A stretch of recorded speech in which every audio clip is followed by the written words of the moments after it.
livid, just absolutely pissed because they all felt he was just dogging it and full of shit. And then to go out there and throw in the "I lost my smile" comment, which just baffled everyone. I'm not going to pretend to get in Shawn Michaels' head, but do I believe his knee was hurt? Sure, his knee was hurt. Do I believe that he could have gone out and had a match with Sid? Absolutely.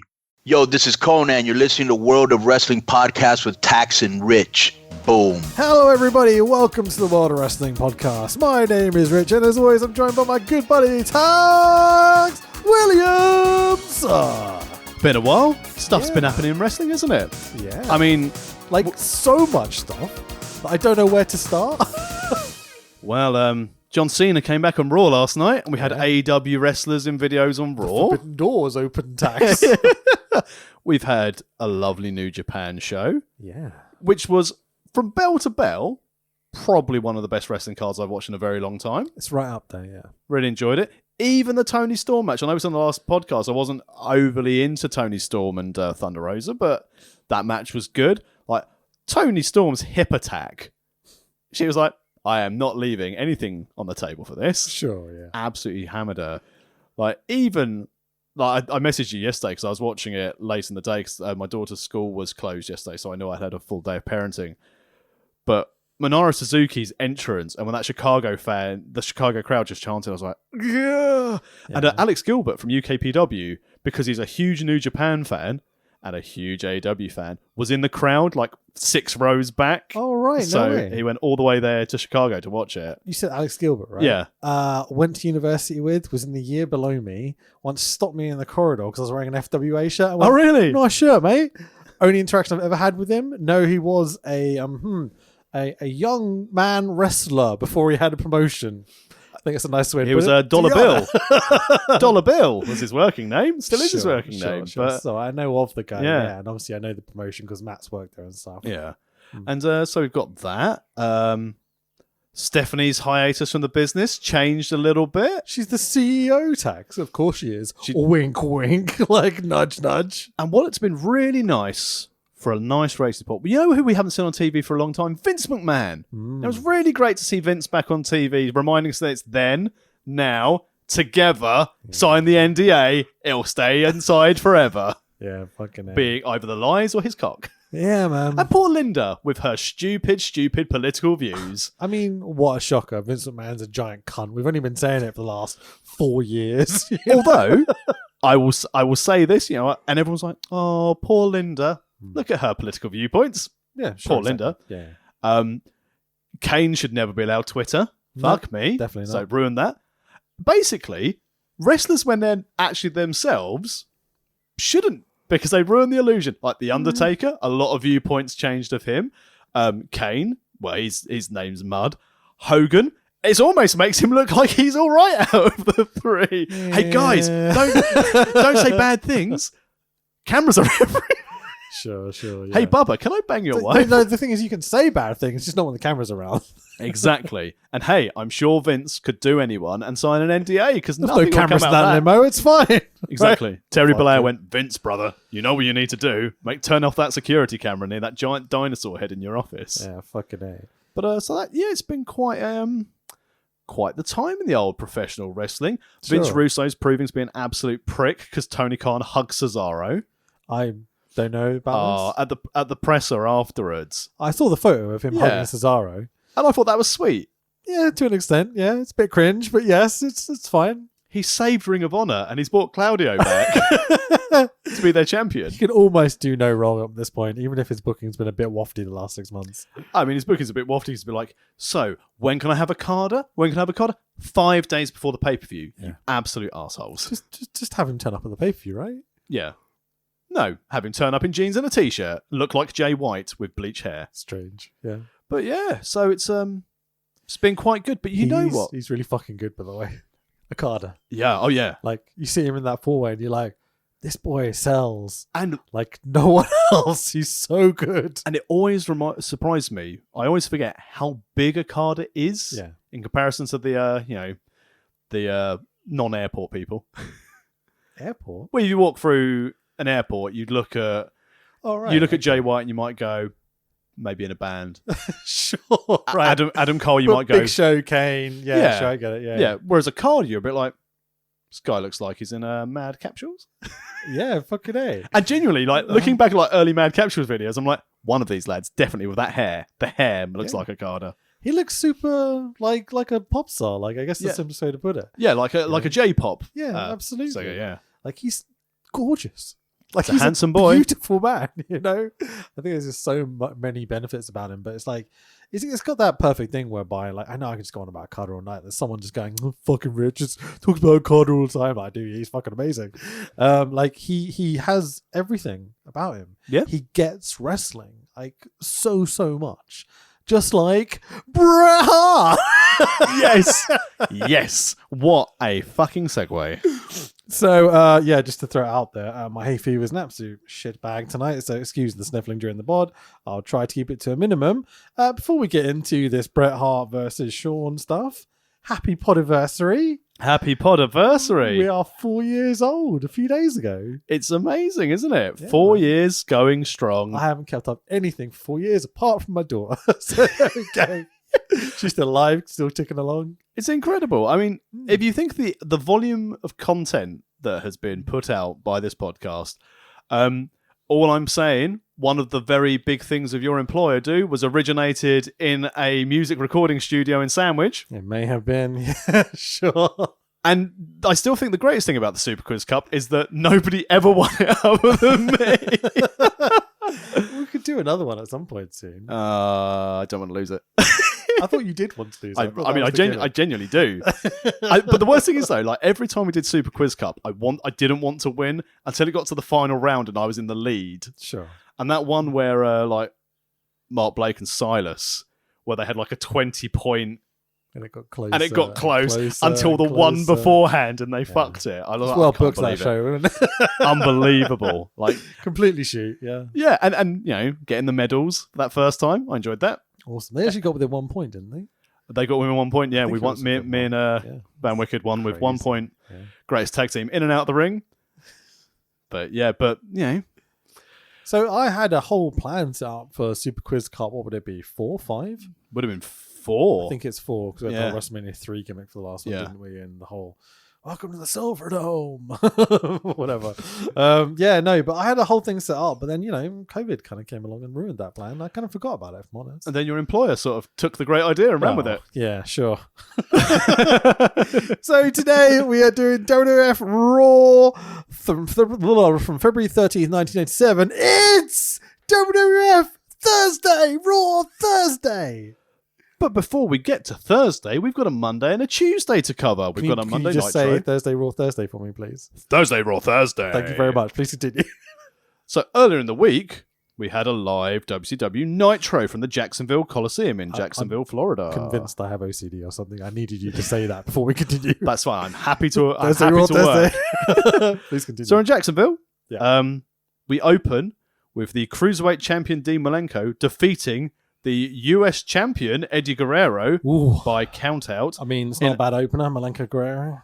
in a title versus title match that lasted 4 minutes and 57 seconds. That's a shame. Just so you know, I'm giving you the times because it's going to be important in one of these match results. I imagine. See if you can pick out what goes horribly wrong here. It's the thing with WCW where you'd be like, oh, they had all these great talents. Then you start to look at how long they actually wrestled each other for. And sometimes it's very regularly under 5 minutes. So Don't worry. We'll pay attention to time. There's because going as you to be said, like a Steiner match for like 20 minutes. well, Go on. next match, Conan defeated Bobby Eaton in 1 minute 22 seconds. Beautiful. The Giant defeated Ron Powers in 1 minute 47 seconds. Ron Powers. No, I checked through. He's no one popular. No Okay. one knows. The Steiner brothers defeated High Voltage, which was Kenny Chaos and Robbie Rage. Isn't that your gimmick? Yeah. Robbie Rage, who was Ruckus. Okay, nice. The Outsiders, Kevin Hall and Scott. Kevin Hall? Yeah, Kevin Hall and Scott I Nash. mean, you combine the names, but yeah, Fake Diesel, Scott Nash. sure. Kevin Nash and Scott Hall with 6 defeated The Extreme, which was Ace Darling and Devon Storm, to retain the WCW Tag Team titles in 1 minute 27 seconds. Cool. That's 1 minute, Jesus. TV champion William Regal, Lord Stephen Regal, versus Rey Mysterio ended in a time limit draw in 6 minutes and 56 seconds. The facial expression.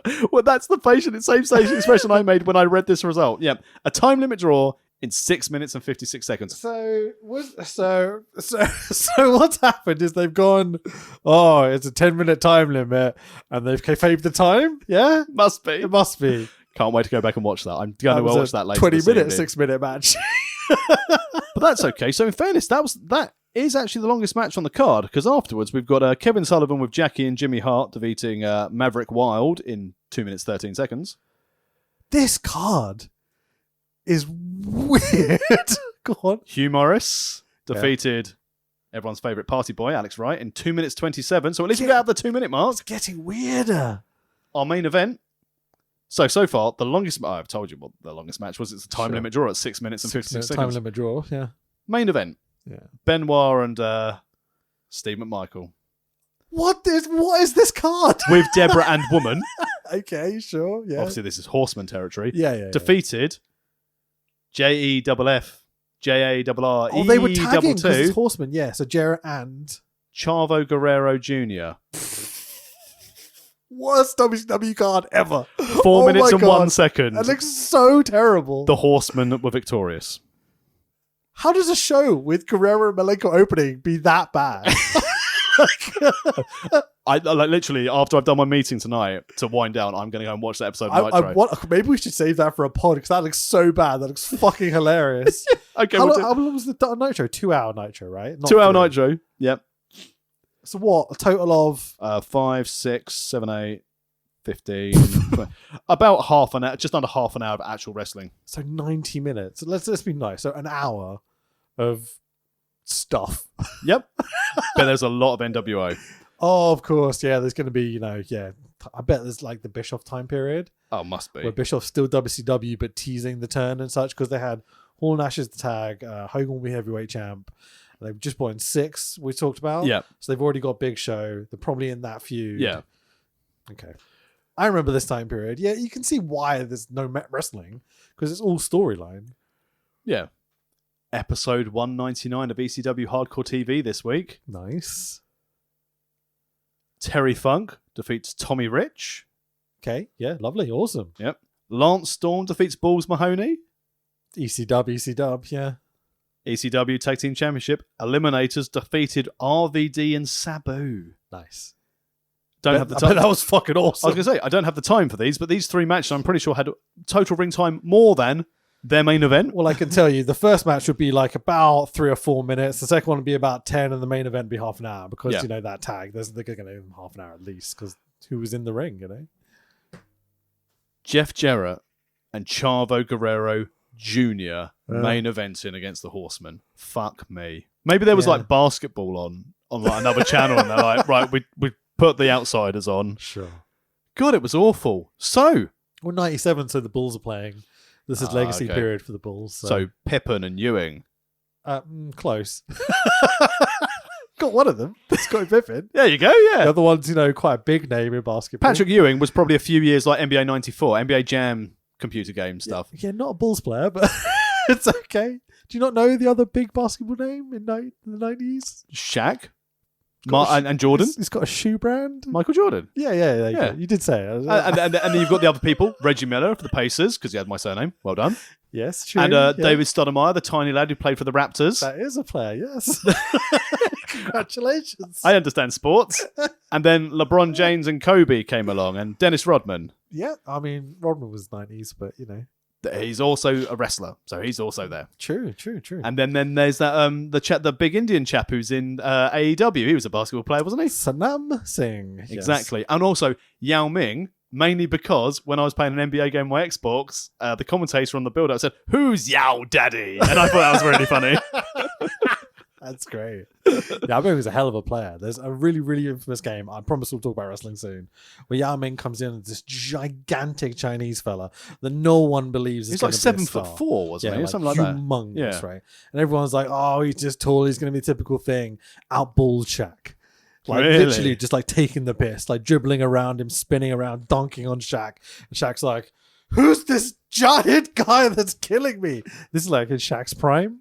Really? Yao Ming was a serious baller. And I bet, from that standpoint, how much money whichever franchise had him made out of China for having Yao Ming on their roster. Absolutely, man. Big time. Huge big time. money. Houston Rockets player, I think he was at that point. But Really? Okay. yeah, I'm not big on that time period, but whatever, it's fine. Anyway, wrestling. So we're in the Lowell Memorial Auditorium in Lowell, Massachusetts, USA. Greatest state in the whole bloody country. Not that I'm biased or anything, being a Boston fan for everything. This looks like the Manhattan Center.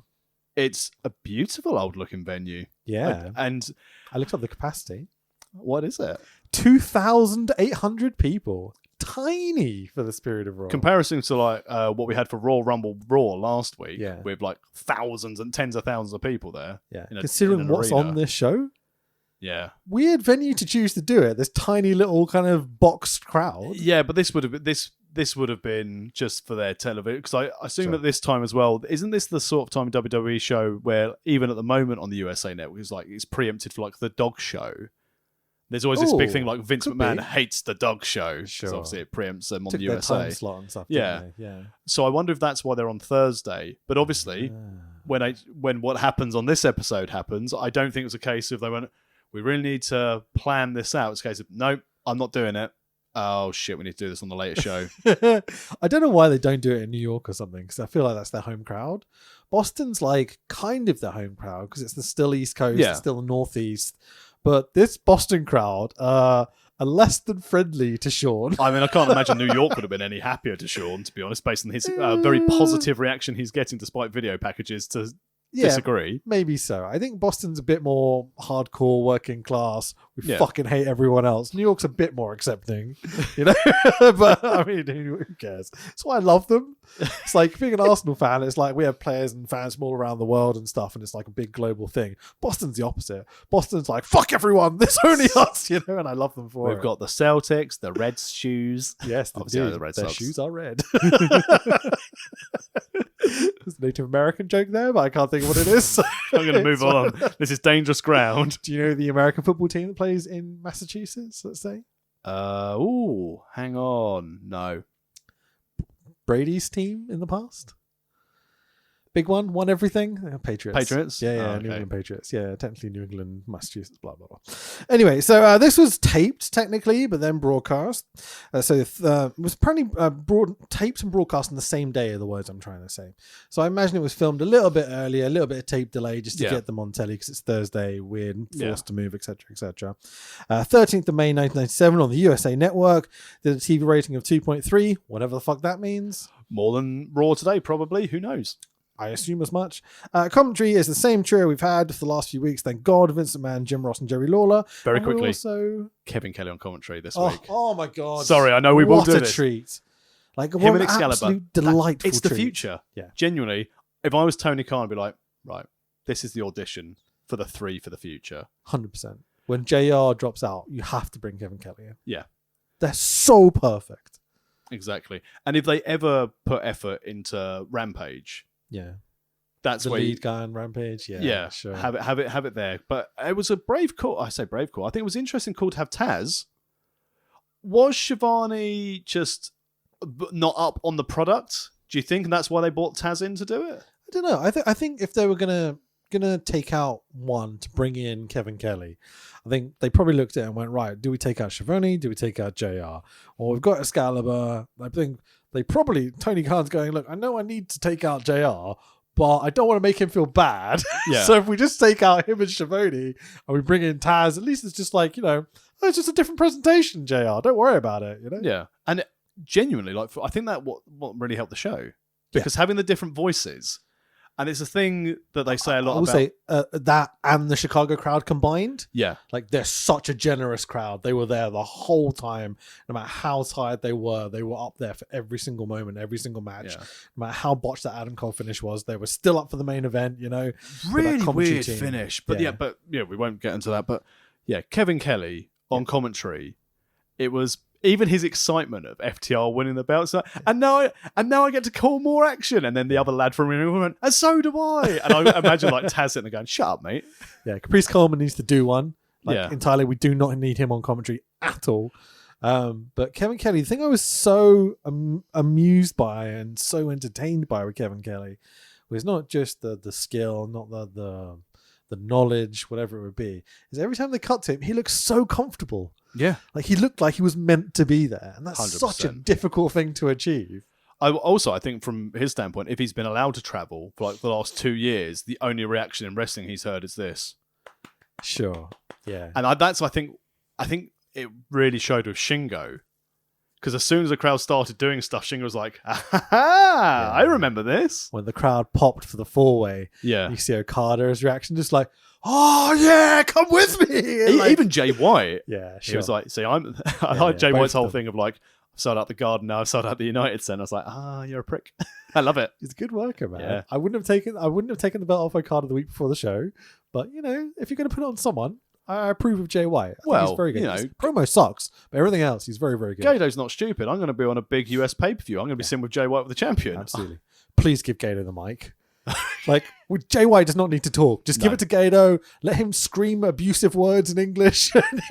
Just like that's what he needs as a manager. But as I think you said before, like one of WWE's biggest missteps leading into this period, because obviously in the next few years we're going to get Kevin Kelly be on there. So obviously you've got Kevin Hopefully. Kelly, you've got Michael Cole, you've got Coach coming as the three who are going to start transitioning through these times. Mm-hmm. I mean, Cole's good, isn't he? Shall we move on? It's fucking nuts. So commentary, as I said, by Vince McMahon, Jim Ross, and Jerry Lawler. They're also joined by a certain honky tonk man at some point this evening. I can tell you what this is. Go on. So Honky Tonk Man comes out because he's trying to find a new protege. He comes out during the IC title match.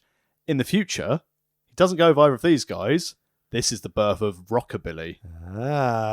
Cool. Okay. Will that be on this timeline? It should be. I should be, yeah. Yeah, we're going long enough that I think it would pop up. So hopefully Good to we'll see get Daddy Ass. there. Sesame Daddy ass. It's good shit. Blood for the Blood God entrance. Wolfric be praised. The revolutionary sports and sports entertainment.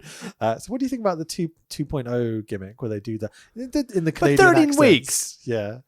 In entertainment. Pops me every time. I enjoy it. But they've stopped giving the numbers now. Okay. They've stopped doing the weeks now. But I like it. Trying to keep track of them as much Because- as possible. Again, they're sports entertainment. Sure. So going back to this time when it was transitioning from sports entertainment, I love the fact they've gone this going, oh, Sammy, you're going to have to be a fucking heel now. Everyone hates you because you've got a pretty girlfriend. Well, yeah. Also the way they present themselves, I guess.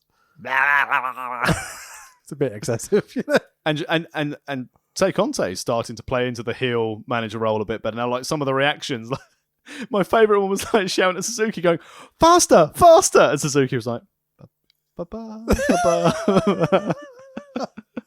Yeah, good stuff, man. Like, I think they're a good heel little shtick. you Oh, know? definitely. Yeah.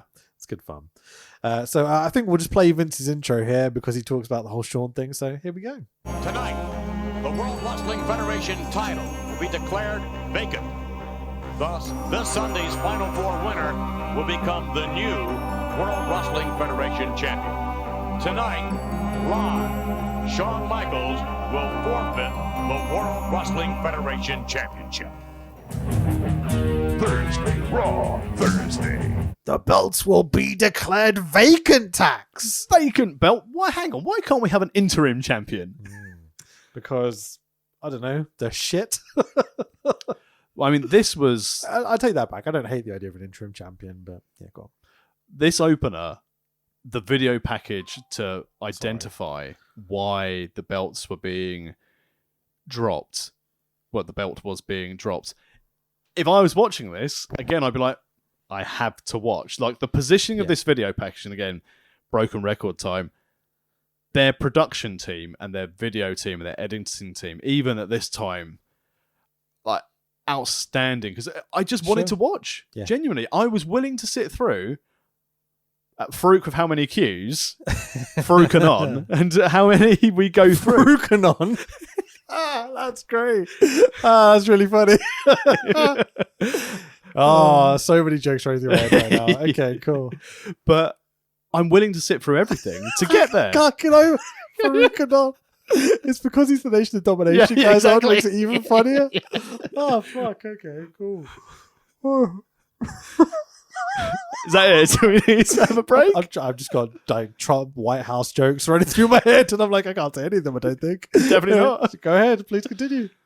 But yeah, beautiful explaining with the sadness, like just the tone of Vince's voice for this promos we've just heard. Sure. If we've remembered to put it in, I will. It'll be fine. Yeah. I've only forgotten one recently. I think it was funny, so I listened to it back and was like, oh yeah, I forgot that bit. But it set the scene of seriousness, of like Sure. genuine, like, oh fuck, this is really bad news. We really didn't want to have this to happen. Yeah. You were actually again in the realms where there wasn't like where they're breaking the fourth wall for the first time. It's like, we're going to have to injury, we're going to have to drop it. He's going to walk away. And it's like, oh wow, there's a hint of realism. Has the Attitude Era just started? Well, No, we're already in it. yeah, definitely. I'd agree with that. Most people wouldn't, but like they're fucking idiots. They haven't watched this time period. They think 2014 is the best period of wrestling. Yep, they do. So they're basically in the video package they announced that this Sunday the final four winner will be the new WWF World Heavyweight Champion. Live tonight, Shawn Michaels will vacate. His bows. And well, yeah, that'd be funny when he walks in and be like, I'm just old. It'd be a different story altogether. My back. So it's at this point it's very serious, very somber, very. This is a moment in history. You might never be seeing Shawn again, especially this controversial figure that's kind of been babyface but booed and then tried to like become some sort of tweenery type character that's not really worked. But we all know how good he is, and he was so over in San Antonio and has been the champion, etc., etc. It's a lot of very headline worthy stuff all coming to a climax and such, and it's such an important moment on this show that obviously it's one we had to cover. And I think, and again, I should have looked at this, but I'm sorry. Again, tweet us at World of Rest Pod if I'm wrong. I think this is the first time an injury had led to the top, the big belt being dropped. Because the last time it was stripped was when it was the WrestleMania 5 for the title chase. Okay. I don't think anyone has been stripped or dropped the belt before that. Because obviously this was the whole Andre winning, giving it to $1 Million Man. It's then the tournament, which Savage then won. Yeah. But looking back through it, I'm trying to think. I can't think of anyone anything else who's dropped the belt. not where they've like vacated it like this on TV either. It's No. usually they've worked through it, dropped it, something like that. they've had it, or they've had a schmoz finish, Sure. but never a case of our top champion cannot compete, and therefore we're taking the belt off him. Okay. So, just before we start to get into this, Thursday RAW Thursday. So, the story goes, Brett put Shawn over WrestleMania 12. Yep. Shawn's a little bitch. Brett gets angry about it. Vince is going all year long, right? In your promo, you mentioned Shawn. In your promo, you mentioned Brett. When we're booking you against Austin, we'll have Shawn come out. When we're booking you against Sid, we'll have Brett come out. Brett and Shawn are face-to-face 90% of the time through this time period, right? Every single week, there's been someone coming out, and it ends up Brett and Shawn confronting each other at some point. So we're leading to Brett versus Shawn at WrestleMania 13. And Shawn goes, nah. So, I mean, we'll get to the moment later on, but just to get your idea at this point, going into the show, I guess the best way to put it, did you assume he was faking? Or did you assume that he legitimately thinks he's not going to be able to wrestle anymore? I remember at the time watching this, again, like certain scenes like play back, and obviously, this is something that's famous. We've watched it again and again and again over time because it's in every single video clip. If I've lost my, when it gets to that bit in the speech, it's like it's already in your memory bank. You know it word for word. Yeah, because exactly. you've seen it so many times as a wrestling fan. And at that young age, because obviously this was 97, so I'd have probably been probably like 14, 15 at this time. I was 11. So I would have been like, okay. I was not watching at this time. Yeah, and I wasn't. I knew it was fake. I obviously didn't have the background knowledge of how the business was because it was pre-internet. Sure. All this stuff, so you didn't know what was real, what was fake. So obviously at this time, I was very much, oh no, that's a shitter. Yeah. But obviously, the first time watching it back with any clue of what's going on, yeah, it's like, You crafty shitbag. So every part of my understanding of this was he's a lying piece of shit. Yeah. And probably got a little bit of a sore knee because, wrestlers are always sore, right? Yeah. And he's just playing up because he don't want to put Brett over. That's what my assumption always was going into Shawn this. screwed Brett. Yeah. We'll see when we get to it, I guess. Yeah. Right. So Thursday Raw Thursday, custom intro highlight video. Like they've gone full custom on all this introduction video stuff. We even get Thursday Raw Thursday graphics rather than normal. It's my Monday Night favourite Raw. day of the week. Yeah, All right, Stone Cold Steve. Steve Austin loves Thursdays for some fucking reason. Doesn't have to work usually. He gets to watch like Hot Nikita or whatever the program is. Absolutely. So, WWF Intercontinental Championship match up first of Hunter Hearst Helmsley, the current champion, versus Rocky Maivia. Yes, Triple H versus Rock in the opening match. What a opener. Great opener. It's Yeah. funny because like they're associated through their whole like careers. This IC, then world title level. One or two of my favorite all-time matches is Rock versus Triple H. It's quite funny though. Like they released a John Cena stat, and there's a reason why I mentioned this because obviously you associate Rock with Triple H quite a lot through their career. Like, oh god, how many times have they wrestled? They didn't wrestle that much. They just had a lot of like DX Nation stuff they had going enough. on. They had decent feuds, but never like the big matches. Yeah, it's like SummerSlam 98. That's about it. Yeah. Cena, the BT Sport released like a big thing of like, oh, he's had this many matches and here's his top opponents. And the top three opponents he had was Orton, Big Show, and Edge. right? John Cena, I think, has wrestled like I think it was 2,261 WWE matches. How many of those were against Randy Orton? How many? 2,000. 2,261. Against, wow. Okay. Well, I can already think of like 10 pay-per-views. And you think about all the Raws. Does it include like tags and stuff? I assume so, yeah. Oh, God. That's like most of 2014. Probably most of 2013 and 2015 as well. So every week, like how many weeks in a year? 30? 52, Rich. 52. I'm not very good at this. Shut up. I'll go 300. Very close. He had, according to BT Sport, he had wrestled Randy Orton 261 matches. Jesus. That's too much. And 171 matches, I think, against the Big Show. Is this just televised? I assume so, yeah. What's the house show number underneath that? Because you've got to imagine they're working each other every single fucking house show as well if they're feuding. Because you just want to get comfortable, right? I mean, they should be fucking comfortable by 300 matches. But can you imagine? And that's the did thing. they ever have a 2-star? Probably not. Hang on, we saw it when they had both the championship inauguration ceremony when they hung both the belts in our Daniel Bryan series. Dragon. Go and listen to it. Our archives, worldofwrestlingpodcast.com. Please do. But this match, Triple H and Rocky, these guys, I don't think have ever had a bad match. Yeah.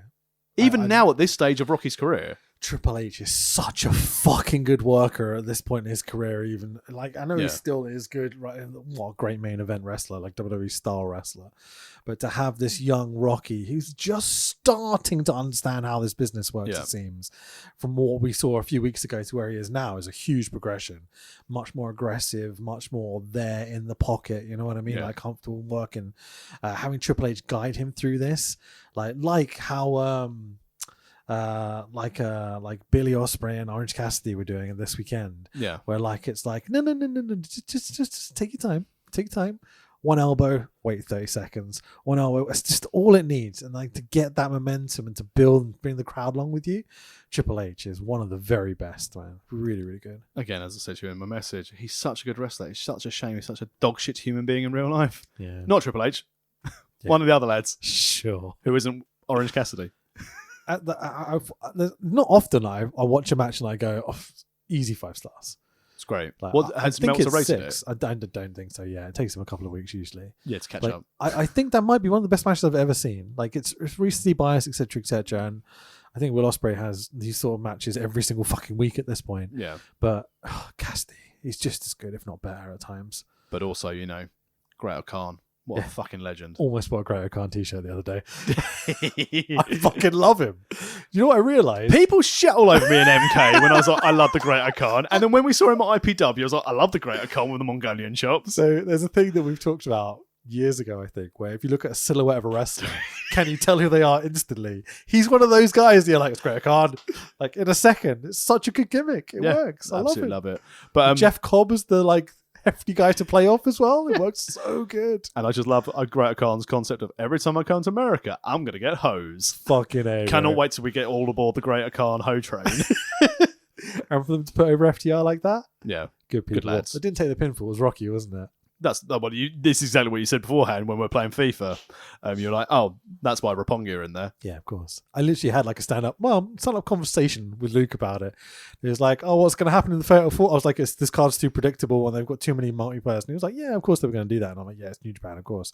But I explained how all the matches were going to go one after the other. Nailed every single one of them. New Japan is easy to predict. Mate, DraftKings, you should have been all over that. I fucking hate that, by the way. Every 2 seconds, gambling, kids, it's awesome. But it's fine. Just play $1 and get $100 free. It's not fucking A. addictive. It's not great. Just got the cigarettes and the alcohol as well. I just go full force. Fuck it. So at this point, Triple H is making his entrance, and Vince notes that the butler is missing already. Ooh. We've gone through a couple of butlers so far. And who was it? Mr. Hughes. Mr. Hughes is just completely doesn't say why or who he was.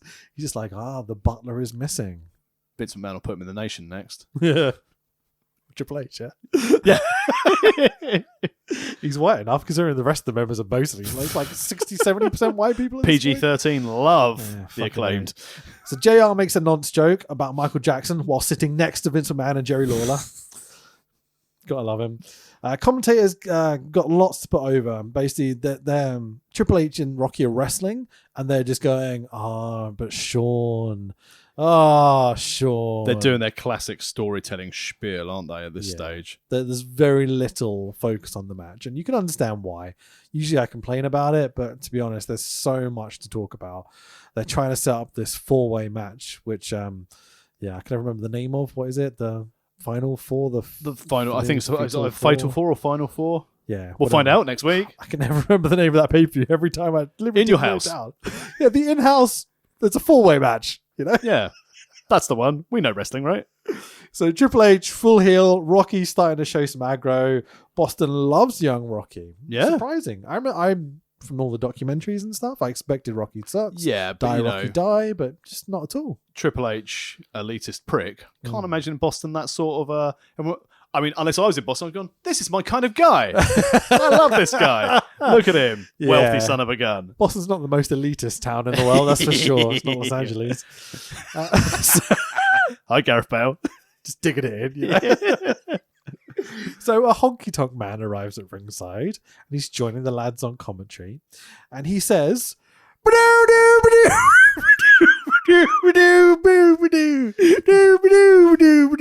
What's Sheamus doing here? I make myself laugh. This is great. So picture in picture, on the side is the match, and on the other side is Honky Tonk Man, who says, Did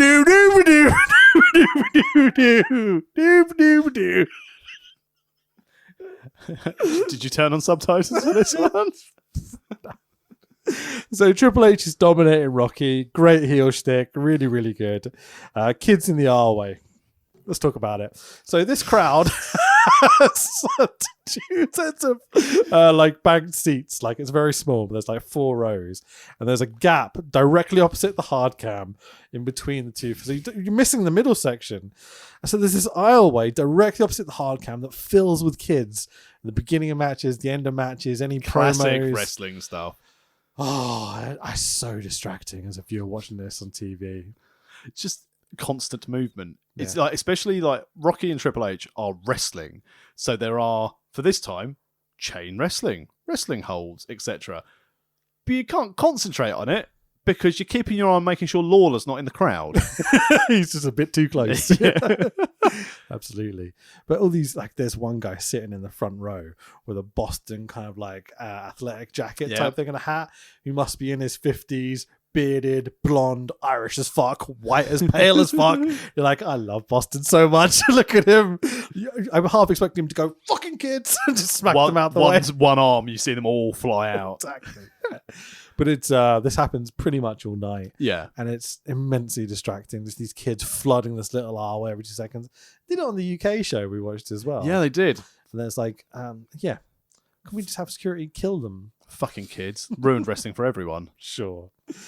So Triple H has Rocky beat, but Rock just keeps kicking out, surprisingly so. Yeah. Well, get the babyface shine up.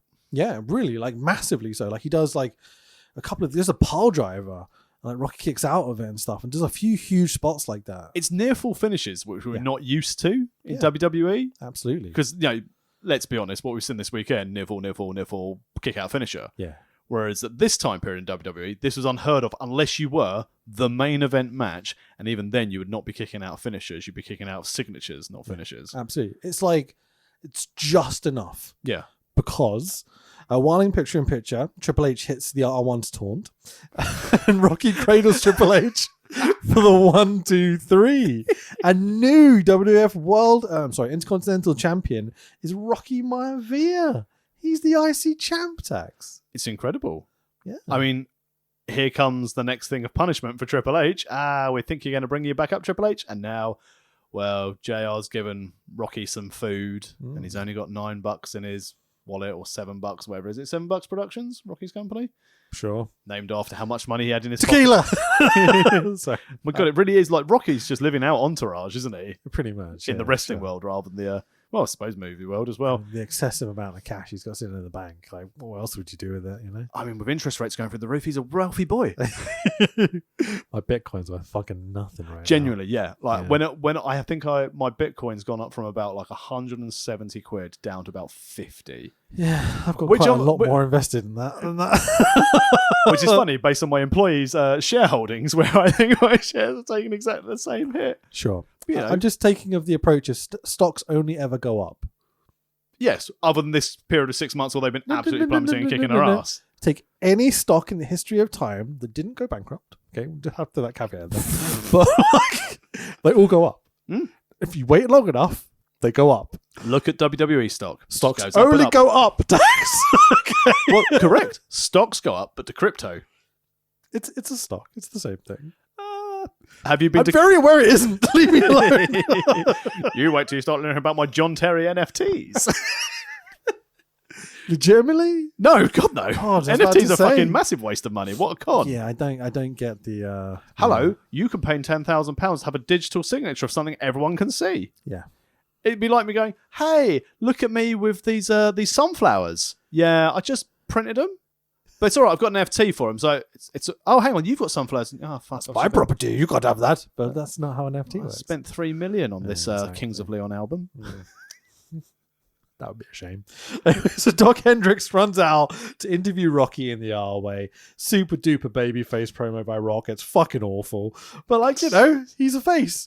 I did it for my family. I did it for Rikishi.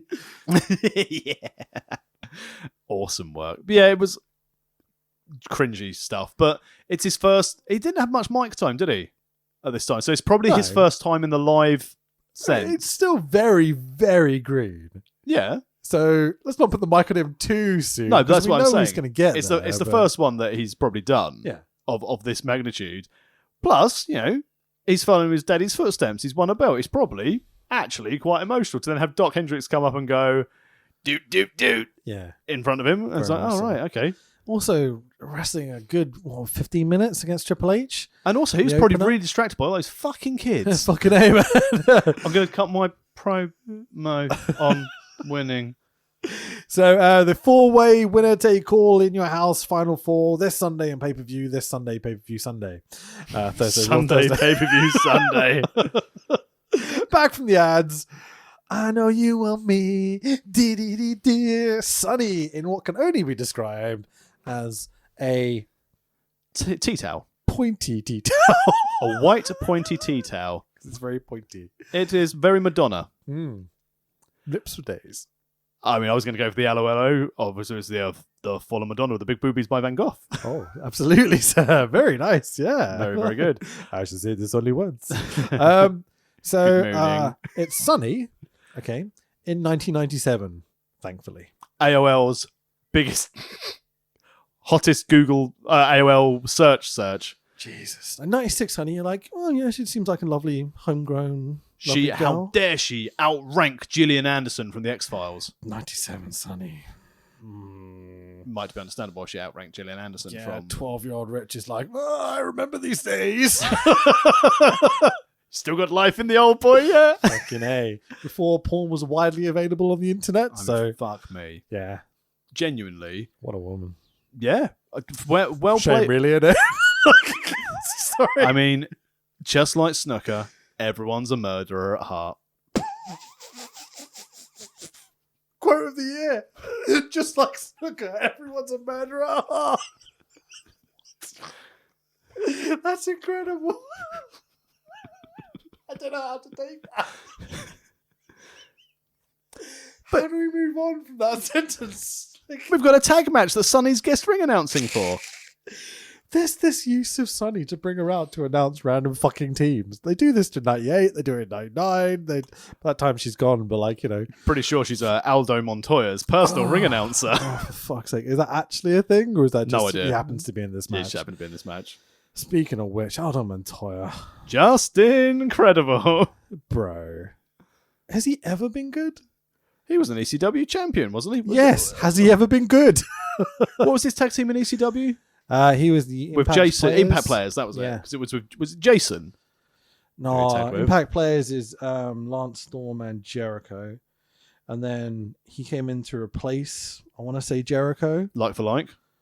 Is that right? Oh, it's one of those things. And then he had the tag with Lance Storm. I think it was Just Incredible. And he also tagged with Tommy Dreamer. Ah, okay. And then in WWE, X Factor. You did. Anything I ever wanted, I'll never get back. I know you hate X Factor. Yes, I do. I also fucking hate Uncle Cracker. Yeah, Uncle sure. Cracker. What a fucking prick. I was gonna make a joke there, but I can't say. I do like sat here so I can tell him to do stuff for me. So yeah, I can't say those words. Sonny takes her script out from her boobs, and the crowd gets 10% stickier than it was a moment ago. I mean, in fairness, where else is she going to put it? She's got not any pockets. Yeah. There's no, I can't even Any talk. pocket She's dresses. not got any pockets. Dresses have got to have pockets, man. Exactly. Someone is missing a trick in the fashion world. My wife always moans about not having pockets on dresses. It's a real thing. Exactly. My dresses never have pockets. Poor Sonny. Exactly. For objectified. That's what led to her future. Not having pockets. If only she had pockets, people wouldn't think she was, what's the word I'm looking for that isn't that word? If only she had pockets, she could have had her phone to call someone when she was intoxicated to drive. Sure, there we go. Tag team match of the Headbangers. Mosh and Thrasher, who were fucking great in 97. Love it. Fully into the gimmick. Not like drugged up. We don't give a shit about this gimmick anymore like they get in a bit later. Yeah, 97, the gold dust cone boobs. The headbangers. Exactly, yeah, These headbangers sure. were amazing. Really fun, really into it. Versus Aldo Montoya and Bob Race Car Junkie Holly. But first is the Slam of the Week, and I'm just like, this is the weird bit. Did you catch this? Slam of the week. Oh, let me check my notes. Okay. So the Slam of the Week, I wondered what you thought this was, because when they showed it, so it was really threw me. So it's Undertaker giving someone a tombstone on an escalator. Oh, this was Shotgun Saturday Night in the Triple H. Okay, here's Shotgun the thing. Saturday So Night in I the had shopping mall. No idea what I was looking at. They gave it no context. They were just like, Slam of the Week presented by Western Union. And there's Undertaker holding someone with long blonde hair, giving them a tombstone on a fucking escalator. Yeah. And I'm just like, what is going on? So this was the time period in WWE where they were doing loads of stuff in New York on a Saturday night in like Right. either nightclubs or anywhere they could find. So Paul Heyman, this is how Paul Heyman like had the his first WCW dealing. college party thing. Yeah. Type gimmick. But this is the first time Paul Heyman had real interaction with WWE because they basically went to Paul and they're like, where can we book in New York? And Paul was like, okay, because obviously this is around the time we're going to start getting the ECW boys come out. Well, we've already had one invasion, but we skipped over it. Yeah. Because, it's not really bad, Shawn. So this is the time when they're all here. But yeah, so they were doing stuff in nightclubs, dingy night spots. But this one was like some kind of like mall, I think. Right. I assumed it was like Mall of America type. They happened to be in a mall wrestling and did this fun gimmick sort of thing. So there's I know you don't really do movies very much, but do you know Mallrats by Kevin Smith? I have heard of Mallrats. There's a very famous joke in there where it's Brody, the main character, is bitching about kids on the escalators mucking around and how they're the most dangerous thing in America. And then literally in the climax of the movie, you hear some kid go, "Ah!" like, "Help, my kid's stuck in the escalator." Like, instantly that's what I thought of. Help, my Triple H is stuck in the escalator. The only Kevin Smith film I think I've watched before is Zack and Mary Make a Porno. Fun movie. Really fun. We're going to call it Cunts. Really underrated. Didn't make any money, that movie. So Brilliant movie. Yeah, absolutely. Go watch it if you haven't. The heat packs for Seth Rogen. Fucking A, yeah. Really funny. The scene where she's squatting. Yeah. I've never laughed harder in my life. Absolute genius joke. Yeah, brilliant. Really slapstick funny. Yeah, always Loved comes back to me. So is it Triple H? Yeah, Triple H is getting tombstoned. I thought it was Sid. No. Because he looks like he's got curly hair, but I mean, from the upside down in the tombstone position. I mean, as we know, escalators are really dangerous. It's a natural curler. Sure. So Lawler is just on full sexual predator levels tonight with comments about Sonny. It's genuinely embarrassing at times. Like Lawler's been, I know there's, the court case and all that sort of stuff that we joke about very regularly because, he's a scumbag.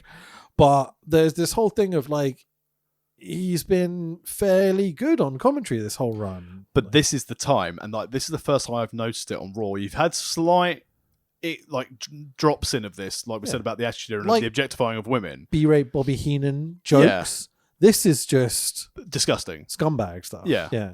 But at that time, that audience are all thinking exactly the same thing. Oh yeah, sure, absolutely. But the ratings don't lie.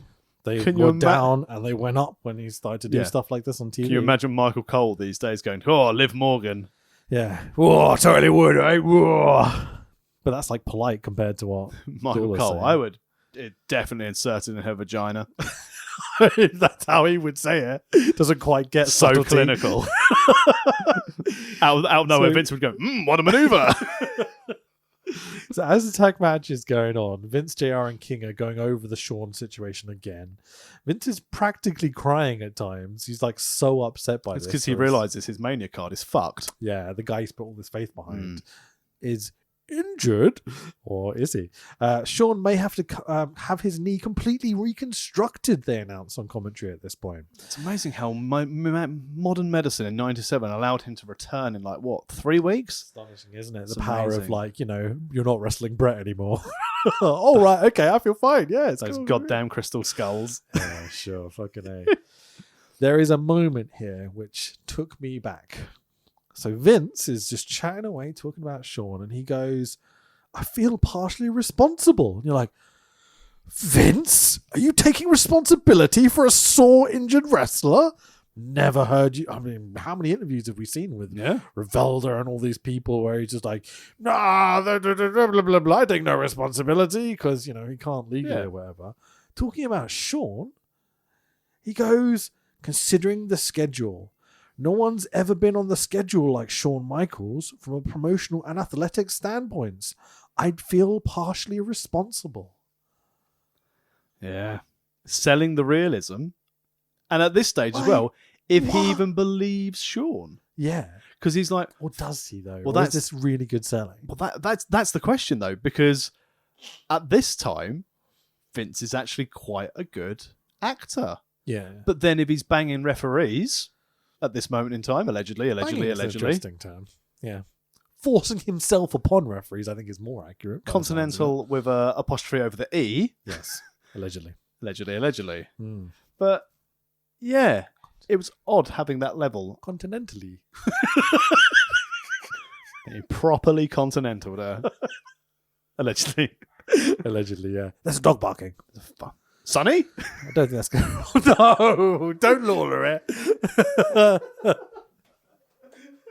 I mean, that was the level of commentary, It was unbelievable. Oh, brilliant. So, well, hello, 97, Just mate. move on. Aldo Montoya gets the hot tag for the babyface team. I'm like, face? Okay. Powerbomb, breaststroke, leg drop combo from the Headbangers is fucking sick for the 1, 2, 3. And the winners are, as Sonny says, Mosh and Thrash, the Headbangers. Fucking idiot. Yeah, I think that's summed up. But that's the thing. This whole tag match was commentary talking about Shawn. Yeah. The match was good because Headbangers, as I said at this time, invest in the gimmick. Bob Holly can work. Aldo Montoya looked like one of those little stick men you throw against the fridge and they like fall down backwards and backwards and backwards. Very accurate. Yes, Yeah, sticky absolutely. man. Yeah, sure. It's like if you had a child draw a wrestler's mask, Yes. Yeah, this is exactly. what they would draw. You're going to draw a luchador. That's everyone in it's got a Mexico's top. first drawing of a wrestler. Yeah, it's Aldo got a top Montoya. and a line. It's not a real mask. But can you remember what his actual gimmick name was? Well, so his character. So he was obviously the Aldo. Portuguese Man of War. That's it. The Portuguese Man of War. Man of War as a band. Man of War. Dun, dun, dun, dun, dun, dun, dun, dun, dun, dun, dun. Power metal. It's great. Yeah. Steps. Yeah. Not bad. A match. Good boobs though. Yeah. Cheers, Thrasher. Yep, absolutely. Gorilla and Vince in the ring. Not Vince and the Gorilla, Gorilla Here we Monsoon. go. The most flamboyant, the most charismatic WWF champion, perhaps of all time. The Great Khali. He needs to get Shawn out of his mouth. Like, seriously, he has a problem, I think. Here, ladies and gentlemen, to surrender the WWF Championship, the one, the only, Shawn Michaels! Dum, dum, dum, dum. Limp. Worst limp I've ever seen. In his geography outfit, Mm. you know? That teacher limp- outfit, I should say. It's the same limp that I used to use to try and get out of PE. Yeah, fucking A. I've got terminology here. What did I put it as? Shawn in his geography teacher outfit depressingly swoons to the ring. Depressingly swoons. Nice. Because he looks just like sad Yeah. and like he's faking a limp. I don't know how else to say it. Like, But that's the contrast. The facial expressions show legit sadness. Yeah. The body actions show it's like my child before going to bed today. It was like, Daddy, I need a plaster on my hand. Which hand? My ankle. I had a good one with my sister when we were younger. I've got a stone in my shoe. All right, which shoe? Okay, take it off. Empty the shoe. Oh, it's gone to the other shoe. Like the logic. Yes. It's magic. I you love know? magic. It's so silly. So Shawn gets in the ring, does a bit of bitching. I've never had a doctor look at me in the face and tell me I may never wrestle again. That's because you've never visited the doctor for this injury, Shawn. In it just. Yeah. Yeah, sure. This portion of the promo doesn't feel very legit. No, this is He's having a moan. 100%. I have not been paid enough money. I'm very tired. I don't want to wrestle. Sick of talking to Brett. Yeah. Please stop making me talk to Brett and be around Brett. I don't want to anymore. I had to try and one-up him with a match against Sid. Yep. I keep on getting Stop beaten making me up. work Vader, please. Like, this is what this promo is. It's weird. Yeah. He gives no shits. Well, because There's he's no on his embarrassment. There's no acknowledgement of kayfabe. He's just shitting on everything. He's on his way out. He's injured. Yeah, He may have to have reconstructive knee surgery. But while crying and being sad like a little bitch. Yeah. This is the worst of humankind to me, almost. Like, But he's also what limping. a scumbag. Like, sorry. He's also limping. Yeah. At one point, and I went back and watched it, and it's not the case, I was convinced on the walkout he was limping on the wrong leg. Oh, I had to go back and watch it. I did watch this twice because I thought I was being a bit harsh because I'm a Bret Mark. But when you watch it a second time, it becomes even worse. It's so manipulative. so insincere, Yeah. so fucking bitchy. So as Shawn is speaking, there's a bunch of idiots in the crowd going, "We want Sid, because Boston gives no fucks. And it was Sid's mum and dad and brother. Boston was not the place to do this, like any way, shape, or form. But again, if they fuck. couldn't do it, if like Shawn's legitimately injured, he spoke to that doctor. He's never spoken to a doctor Of course. that's ever told him he shouldn't wrestle anymore. Shawn mentions Brett while talking about who the fans cheer for. Just can't keep each other's names out of their mouth, even at this point. Shawn talks about the schedule and not being able to say no to Vince. Was he in the limo too? Shawn talks about the good... How have we not been sued in 4 years? Allegedly. Allegedly? Shawn talks about... Wait, that makes it sound like we have been sued. We haven't been sued in 4 years, allegedly. You just got to keep spamming that word in the podcast. I think you get away with stuff. Yeah, you know? fuck you, Eddie Howe. You know what I'm This is talking the about. thing, it's like we could do this podcast more consistently. We could promote it. I get lots more listeners, and clout, but then we wouldn't be able to say stuff like this. I wonder why we've never followed through of that. Hey, it might be interesting to see if we can get this visual and also on a well-known established wrestling media site. Every time I get to that point, I'm like, but it's more fun this way. Like, we're not financially reliant on this at all. Like, this is the kind of the joy of it. I look at my promotion effective on Friday, and I can imagine like I'm sitting there with HMRC and someone goes, "Did you just say Sonny was a dog?" Allegedly. No, I literally just said it. No, allegedly, that wasn't actually you. That was the character, Tax Williams. Well, exactly. Tax Williams isn't sitting down with the Director General of HMRC next month in front of 2,500 accountants to interview them. It's pro wrestling. It's all a work. It's not real. Funny real world story, how wrestling works in. So obviously in my day job, we've got this big conference next month where I have to talk in front of 2,500 accountants. We're having presenter training. Not sure if interesting, but okay. Well, we're having presenter training at the moment, and we've got this lovely guy from California telling us all how we should be. Oh, I love and this. the first thing he said was like, "So guys, how long do you have when you come on stage to get the audience's attention? How long does it take?" And everyone's like, 3 minutes. I just went 10 seconds, if that. And it's like, 9 seconds, Stuart. Great job. And then he was like, let's talk about body language. How you say it, what you say, and how you display and use your voice. Which is the most important? Mainly 50% body language, 50% of how your voice sounds. Doesn't give them out what you say. Stuart, that's incredible. Where did you learn this stuff? Professional wrestling. Did you legit throw it out there? Nice. I like it. Watching 20 other people I work with just go. Although my favourite thing, and again, they will definitely never listen, but theatre, two of my right? colleagues are in the London office because there's no meeting rooms because it's really busy, and they sound like what looks like this BBC breakfast sofa. Oh, lovely. To show how compelling this lad doing the training was, one of them fell asleep like that during the training, and he obviously was quite tired and uncomfortable, so he stretched his arm out, but it looked like he was putting his arm around the girl on the sofa. Oh. And I was sending this other chap in the tax team like Slack messages, and never had so much fun learning how to present. And then afterwards, and I almost accidentally wrestled myself in my shoot job. I had to record a 5-minute show reel of me showing I could present, even though in my day job I've had blistering feedback for my public speaking. I've had people message the company on LinkedIn for how good my presentation is, and I almost messaged going, "Do you know the fuck I am? I'm Tax Williams. I'm Tax Williams. I can stand in front of 2,500 people and talk about tax and interview the 20. director." Sorry. But and also as a quick Sorry, that was so mean. You know, I think it's amazing. I couldn't stand up in front of 20 people. 2,500 people in London next month. It's going to be I great. find that easier doing standing up in front of a big crowd than a smaller crowd. Because like Lawler, I should picture Sonny naked and have a lovely time. Sure. To me, it's I never had to stand up. I sit down, obviously, drummer and stuff, you know. But it's that thing of walking onto the stage and being the drummer. You always have to be the first person to walk on the stage. Fucking hated every moment of it. But like when there's a big crowd of people, it's just a blur. It's just a mess of films. There's maybe 1 or 2 people you know in the front or whatever. But when it's 20 people in a big empty room, it's fucking awful. You hear everything. You see everything they do. You see their facial reactions. I hate that. How about you? Doesn't bother me. You just don't Either give a way. crap like either way. However, okay. we were That's so alien to me. Like, but I did take one piece of advice, which is what I'm doing on Thursday. Yeah. Presenter man said, if you're already confident what you're doing, you need to be in a situation where you feel nervous again.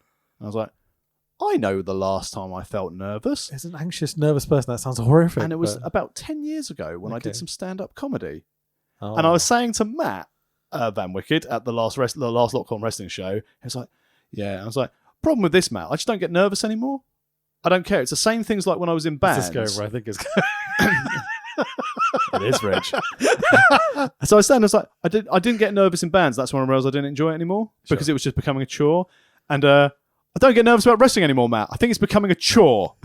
Okay. So to get prepared for going out on stage in front of these accountants this Thursday in Canterbury, I'm doing stand-up comedy. Are you really? I am. Wow. I'm going to play a game of Blood Bowl Sevens, and then after that, I'm going to the Draper's Arms in Canterbury to go and do some stand-up. Okay. Do you not want me to come to that because it's worse when you got friends in the crowd? Van Wicked and his wife are coming. You're more than welcome to come to the Drapers to watch Let me actually put it in my bad calendar. stories. When is it? 8 o'clock on Thursday. That's my Cineworld day. Oh, I'm sorry, mate. But if you're back, 8 o'clock Thursday, right? I'll put it in here. Draper's Arms. yeah. Which one's that? Is that the one? Sun Street. Well, we book our social calendar on the podcast. Yeah, I don't care, it's you fine. know where Orange Street is. No one listens to this anyway. You know where Orange Street is in Canterbury? Yeah, I know Orange Street is, Yeah, yeah. it's on the corner. So it's where all the roads sort of mingle in the middle. Anyway, Sun Street. I know exactly where that is. There used to be, I'm going to say a venue there. There certainly used to be a venue there. You're right. I'm so happy you got that reference. I didn't have to explain it. Okay, yeah, cool, awesome. Okay, I'm going to be honest. There's very little chance I'm going to make it because Cineworld. Cineworld. They'll send you some quality footage 3 minutes after your thing was due. I had a moment of just like, oh, I'm not doing it this week because of blah, blah, blah. That's next week. Fuck. It's definitely this Thursday. Yeah. Okay. all I right. mean, I might do it again. I'm trying to pick Touch which wood, of my fingers old crossed. two, because there's two bits. Do you want me to like obnoxiously laugh the whole time? Oh no. There are two ways. I'm gonna... It's funny you say that. There was when I last did stand up. There was a bloke in the front row who literally just his name was Baron. I have never met Baron before, and this I did it. I think it was the Walnut Tree in Maidstone that I did it, and Baron fucking loved everything. Didn't like the other comic though. Like the other comic afterwards, the really funny guy who was on like Welsh Channel 4 and doing loads of stuff like that, and bought an inflatable shark with him. Fucking hilarious bloke. Wish I could remember what his name was. Obviously went on to do great things, but he was very funny. And Baron came up to me afterwards going, "That guy tried too hard." And I was like, "No, that guy's a professional. How dare you try?" I'm just a guy. I'm just a guy." Okay, But cool. I'm trying to decide because the comedy sets I base on are themes. So I'm either going to go my dad hating my brother's lifestyle choices or Okay. flatmates. Okay, cool, awesome. I don't want to influence this in any No. way, shape, or form. I mean, I think the dad not accepting my brother's lifestyle choices, including the wonderful story about, them losing his body post-death, I think is quite funny. I muchly enjoy that story, as horrific as it is. But Yeah. leads to great comedy. Yeah, sure. But the flatmates one, including, if anyone comes, you'll know this, including the running through the car park in my pants after a bass guitar and seeing my flatmate split penis in the bathroom. Delightful. Always good stuff. Split penis. Split penis, yeah. Through his girlfriend's toothy vagina. What? Which bit was split? The furry skin. Hanging off. Literally. Split. Flap. I stop doing alligator. Okay. Yeah. I'm still trying to work out how. Think of the skin of a Savaloy. Right. And think if you just peel it round the bottom bit and then you've just got a little bit of Scavaloy skin hanging off. And the rest of the Scavaloy's in place. Yeah. Is he okay? He was told he shouldn't do anything with it for a month. Oh, And I after didn't ask. I was called in to assist, I told him I didn't want to see him for a month and he should go and stay at his girlfriend's house. Right. So did you explain, like, spit on it next time? Or like, Use the pliers first. how does that? I don't know. I know some of them broke their cock. No? This is the best content we've ever done. I mean, secondary school, there was a kid who was at a party. A girl tugged a bit too hard in the wrong direction. Donk in half. Literally, like the tendons, whatever it is in your dick that make it do that Man, thing. she was going for it. Oh, yes. Sonny, what are you doing? God damn it, Sonny. Yeah, no, it was one of those things that, like, it was well known. I wonder whether it actually was legit or not. Like, This is why we can never have this podcast anywhere else. They're broken dick stories. You know what's funny? We're just talking about, Vince McMahon being a rapper, Well, yeah, he is. allegedly. Well, he definitely is. Like, allegedly, yeah, I guess. Legally, there's an NDA, which means we'll never know. Will we never know? Is he also not a racist that we just somehow... Yeah. I'm pretty sure Allegedly. he's not one. He has a colour television. Okay, cool.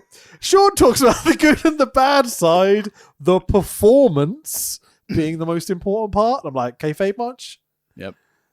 What a cunt. Or the performance of his terrible, insincere speech. Yeah, absolutely. Like, he is breaking kayfabe. Fully. Well, because he's retiring. Shawn hands the belt over to Gorilla Monsoon, and I'm going to play this bit because, he loses his smile. I know that over the last several months, I've lost a lot of things, and one of them has been my smile. And I know it doesn't mean a whole lot to everybody else, but it means a lot to me. So I have to go back and fix myself and take care of myself. And I have to go back and I have to find my smile, because somewhere along the line, I lost it. And I don't care, really. I don't care if it's unpopular. I don't care if people want to make fun of me because I'm an emotional guy. But this is all I've ever wanted to do. And over the last year, I got to do it. And whether you like me or not, I just want to tell you that last year was the most wonderful year of my life. And if I never get to do it again, it'll be okay, because I got to live one full year as being the number one guy in this business. And it was the single most greatest year of my life. And I have you to thank. And I have everybody here to thank. And it means a lot to me. And I'm going to go home now. So, Boo-hoo, I'm a little bitch. he's genuinely crying. Does feel more sincere than the beginning of the speech. Yeah. But what a line. I think he realised he'd lost his WrestleMania payday. Because how would he buy all of his sweets without that money? How do you come out and say, I've lost my smile? I've lost lots of things, and one of them is my smile. How do you say that and not go, oh, maybe I should just talk about my knee? Like, you know, maybe I should talk about the fact that I'm a prick and they gave me the World Heavyweight belt, made all my childhood dreams, the boyhood dream come true. And I'm just like, a few months later. Marty Jannetty sat at home going, you piece of shit. Fucking A, yeah. But do you think that was a Vince line? Ooh, that's a question. Hadn't even thought about it. Was it a Vince line to say, no, it's Shawn. It has to be Shawn. It's such a Shawn thing to say. Yeah. I know they're in each other's pockets, and I think there's more going on than maybe. There's an NDA for that. Yeah, definitely. I think these two, there has to be something special between them. Special, I mean, repay between them, you know. It does feel like it. You imagine, like, you know, Shawn came into Vince's room when he was a young boy, and Vince was like, oh, I seem to have dropped my pencil under my desk, Shawn. You know? Oh, what's Linda doing under here? Yeah, fucking A. Oh, she's dead. I wonder whether that's the case. No. I don't know. Vince doesn't like. I can't imagine Vince be a man who would like boys. Brett's implied it many times. Yeah, but you know, whilst I am Brett can be a very salty chap at times. Sure, absolutely. So what would insult Vince McMahon more? He's a liar, he's a steroid user, or he likes boys. Sure. What would specifically affect him Shawn? more? Specifically Shawn. Yeah. I swear he said it a million times, but without saying it. Yeah. You know? I thought it was an important thing to bring up because no one ever talks about this stuff on proper podcasts. Proper podcasts. You never hear Ollie talking about this. You know what I mean? Like, I guess you can't imply it. Like, you get in trouble or something. I don't care, allegedly. But like, I love the fact that even after all of your legal training, we throw in the word allegedly. I'm pretty sure it's like this force field that protects us. yeah, I had liable training. I know what it's about. It's fine. I wasn't mucking around for those 4 hours and like playing games with Louis. Some of the excellent messages you sent me. Louis Dangor. I tell you what. I love Louis, but fucking hell, his Twitter game's awful. But I'll throw it out there. He's one tweet away from being cancelled. He's muted on mine. He's been muted for ages. I unmute him occasionally when he's nice and sends me funny things like about the wrestlers have privately sent him. He sends it to me like isn't this funny? I'll unmute him for like a week and I'll be like, oh fuck, he's so annoying. It's just the hi. I'll reply to verified people and women. Yeah. He's 22. Something like that. Yep. You can't blame him. I was worse at that age. Yes, but we lived in a different time. I'm Vince McMahon. It's all right to rape people back then. Jesus. It's a joke. I'm sure it was a bit. That's why we left Europe, right? Brexit means Brexit. Surely, strong and stable. What are we saying now? Let's move on. So he does come off a bit like. The other thing about this was Shawn. I'm glad they went back to Is that he talks about fixing himself and how he's got to go away to fix himself and get his smile back and everything. Got to rebuild his knee. It does sound a bit like he's a drug addict, like going into rehab or something. Well, he was struggling a bit at this time, probably. Yeah, I think booze was the main problem at this time period for him. After listening to the interviews with not him, so Sonny and Diesel and all these people over the years who talked about Shawn's problems during this time period and the whole, Chris Candido's wife, all that sort of stuff. Yeah. It's just something that came up as I was listening to this, thinking. He looks like he's crying and being forced into this situation, not through the injury, but through other reasons. I wonder whether there was like an abuse issue and whether it kind of got to the point where someone had to bring it up and be like, look, Shawn, maybe you need to do something about this, mate. Maybe that, again, is the reasoning behind it. The thick as thieves of Vince and Shawn. It's like, I need you to be clean. We've got all this stuff from steroids. We can't have this. We're going to big season. If I don't make you wrestle, put Brett over at Mania, can you go get yourself clean for 6 months, please? Yeah. I wonder whether there's something in the background about this. Potentially. Who knows? It's all stuff that, I've thought about this time period and Shawn specifically. I would love it, and I know it won't happen, if he's ousted, Nick Khan takes over WWE, and Vince does like a full-on shoot interview. Ooh. Screwjob was work. 100%. I still believe it to this day. I would love it. Look at the repercussions. They were going to die. Oh, we'll find out this one. Don't worry. I'm going to save that speech for the last episode. Definitely. Blah, blah, blah, blah, blah. Shawn really selling that knee.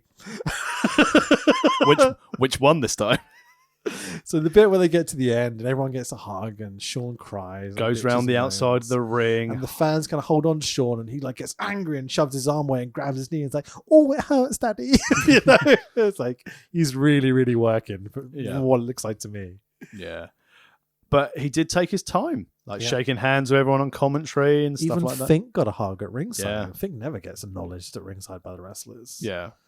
And the comments they made, like JR, King on commentary, That's the next bit. They just cut to the throwing commentary. They really sold it. Vince comes back down. He's like, oh, well, that was one of the hardest things I've had to do. Except for this upcoming trial, Vince. Well, Vince gives a little speech. He talks about a tragic occurrence, a young man in the peak of condition. Bit of a strange phrasing, but Apollo Crews. We are the nation of domination. Like Vince is crying, and the nation intro kicks in. You're like, what the fuck? Well, exactly. Farouk doesn't care about no guy with a damaged knee. Farouk and on. No cut to ads to give us like a warm down. No, just give him 5 minutes. No tribute video package to Shawn. It's just, on with the show, boys. Here we go. But what a match to have next. Oh, yes. Everyone's favourite nation member. Can we talk about, what's his name? JC Ice and Wolfie D interrupting Vince's speech about Shawn? They weren't around much longer after this, were they? Do you know their mics got cut in the arena? Did they? Yeah, so there's this very subtle, I had to listen to it a couple of times. So they're doing their rap thing and it's not going in the arena speakers. They stopped doing it. And then literally one of them comes up to the camera and goes, turn the mics on in the arena. And the guy, obviously Kevin Dunn's like, fuck you, Vince is talking about Shawn. I'm not allowed to, Oh, wow. Because they turned them on for the second performance later. Second performance? I don't know how to phrase that. But yeah, later they do their rap thing. You can hear it. So, yeah. And of course, they're going to want to bring out everyone's favourite nation member, Savio Vega, because, Puerto Rico. That's how we wrote. Yep. Firsting another man dressed in black, The Undertaker. Savio still hasn't ditched his Puerto Rican gear at this stage. No. Accompanied by the star of the show, Clarence Mason, by the way. Of course. Well, he's very, very lazy today, Clarence Mason. Only a couple of segments today. Sure. And no Ahmed Johnson. Well, not in this match. No. That's a shame. Is it? I'm not sure it is. Get ready for, whoa, beat him up Mania. Sure, I can't wait to see it. I hope it happens at Mania, but it'll happen at some point. I hope we get it in the series. bloody pray we haven't skipped over that show. We skipped over a few. So this feud's been ongoing the whole time. The day that Farouk, how many Qs? Killed Ahmed Johnson. Yeah, sure. I wasn't exactly looking out for it when I was planning Brett versus Shawn, but I should have been because it's the highlight of this story. It's almost like Ahmed Johnson had a really bad run of things. Gold dust grabbing his dick. Farouk beating the shit out of him. He's destined to succeed. Absolutely. I remember the worst thing ever. Not ready for the belt though. The worst thing ever with an Ahmed Johnson reference. I can't remember who it was, but a wrestling friend was like, "Yeah, Monty Brown reminds me a lot of Ahmed Johnson." Who? I forgot. Monty Brown, Marcus Covon, Alpha Male. Oh no. The Pounce. I mean, two things the similar about them. Yep, and that was what made me realise this person was someone maybe I don't want to associate with. Yeah, it's one of the things you pick up on. You're like, nah, like we say shit like that as like, the satirical like commentary. Marcus Corvon was funny. He wore tiger print trunks because he was from the Serengeti. Yeah, had a great gimmick and it was fun and interesting. It was a good wrestler, a good worker. And they took him to WWE, where they tagged him with Elijah Burke, who again should have been used better in WWE. Hang on, well maybe. Why was Monty Brown? Anyway, let's move on. Yeah, I wonder.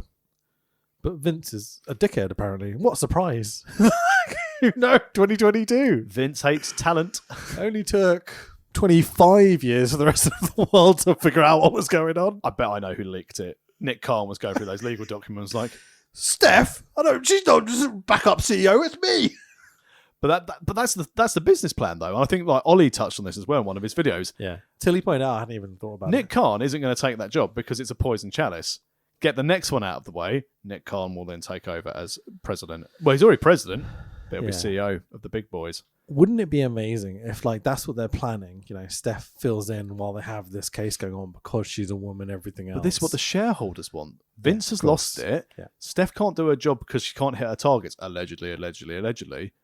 Well, based on performance figures and financials, she can't. She hasn't been hitting her targets. Well, I think it's more than Steph's problem, but yes, but Nick Khan, basically being the businessman that he is, and how much he has generated revenue in that company since he's been there. And again, I know we argue about this, not. It's a social media and a media content company. It's the word generating that I struggle with because what he's not generating more money. He's just stopping them spending the money that they were spending. But their revenues are higher than they were. It's not anything to do like bottom line. Their EBITDA is still much higher than it was. Their turnover, their actual revenue is increasing every year. So he is generating income. You say, it's financial. It's in the public record. I don't know. The revenue is going up. Just taking it as fact, like you believe them. I think they're lying cunts. Are you suggesting a publicly traded company would falsify their accounts? Hey, EY, KPMG, how's that Carillion audit going? I can say that because I don't work in practice anymore. Okay. Or probably never again. We've got a match here. Sorry. Vega versus The Undertaker. That's how interesting this match was. Yeah. So there's one bit that kind of stood out to me here that I thought was lovely. You know how referees, when someone turns to them, whether they're meant to kind of front up and be like, no, I'm the rules, whatever, they do the opposite with The Undertaker? Yeah. They always run. And rightly so. Yeah, really clever. He's just dead. Little thing that whenever like Taker's beating people down in the corner, he turns to the ref always legs it. Consistency is key. Really nice little moment. I just can't wait for like a moment where a ref doesn't run in this series just to see what happens, like a new ref they haven't told or they're ribbon or something. There's this is what I did at Lockhorns last weekend. We didn't really talk about this. Oh, I was managing a. Can we just do the match first quickly? Yeah. Hold on, like, because I just want to stop the endless interruptions. Because we're awful. There's now a security guard sitting in front of the road where the aisle kids were. Good. Which is good, yeah. What a lovely lifesaver. He's only there for like top 5 minutes, so it's crap for the rest of the show, but whatever. Savio with the big cells to take, a big pantomime flopping around like a finish. There's a weird rest in peace chant. Seems oddly bizarre. Nice. A face chant for a dead man. Not good. Yeah, weird. Blah blah blah. Choke slam. Taker does his custom cover like he just did the tombstone for the 1, 2, 3. Taker wins. We'll talk about the post-match bullshit in a second, but yeah, go on. Oh yeah, but just Lockhorns, I got to return being a heel manager that I haven't done for a very long time because I've been a face for a few years. Yeah. What a fucking treat to basically be a prick. I saw one photo of you coming out and doing the cry face to the crowd. I thought it was delightful. I think the exact words I was using that stage going, I still can't win my own belt, my own promotion. I can't even put myself to be a champion. That's great. And his Keith's partner, son, goes to the same primary school as my daughter. So cool. we were at sports day. Hey. Third place in the parents' sprint race, by the way. This guy. Nice. Oh, Not a field of 3, by the way. I was going to say how many. About 25. That fence at the end of the running track came really close. I was like, I'm going to have to jump the fence into the fans. No one seemed interested in that. But she was I saying... like how you said fans, by the way.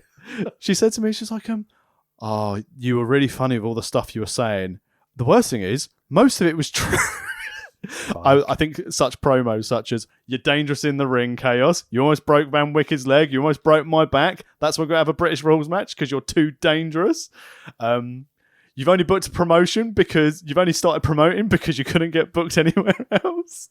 And then, because when we're going out, Van Wicked was like, oh, by the way, Van Wicked was like, yeah, I think we've got a promo. And I was like, have we? And he was like, yeah, do you want it? I was like, abso-fucking-lutely.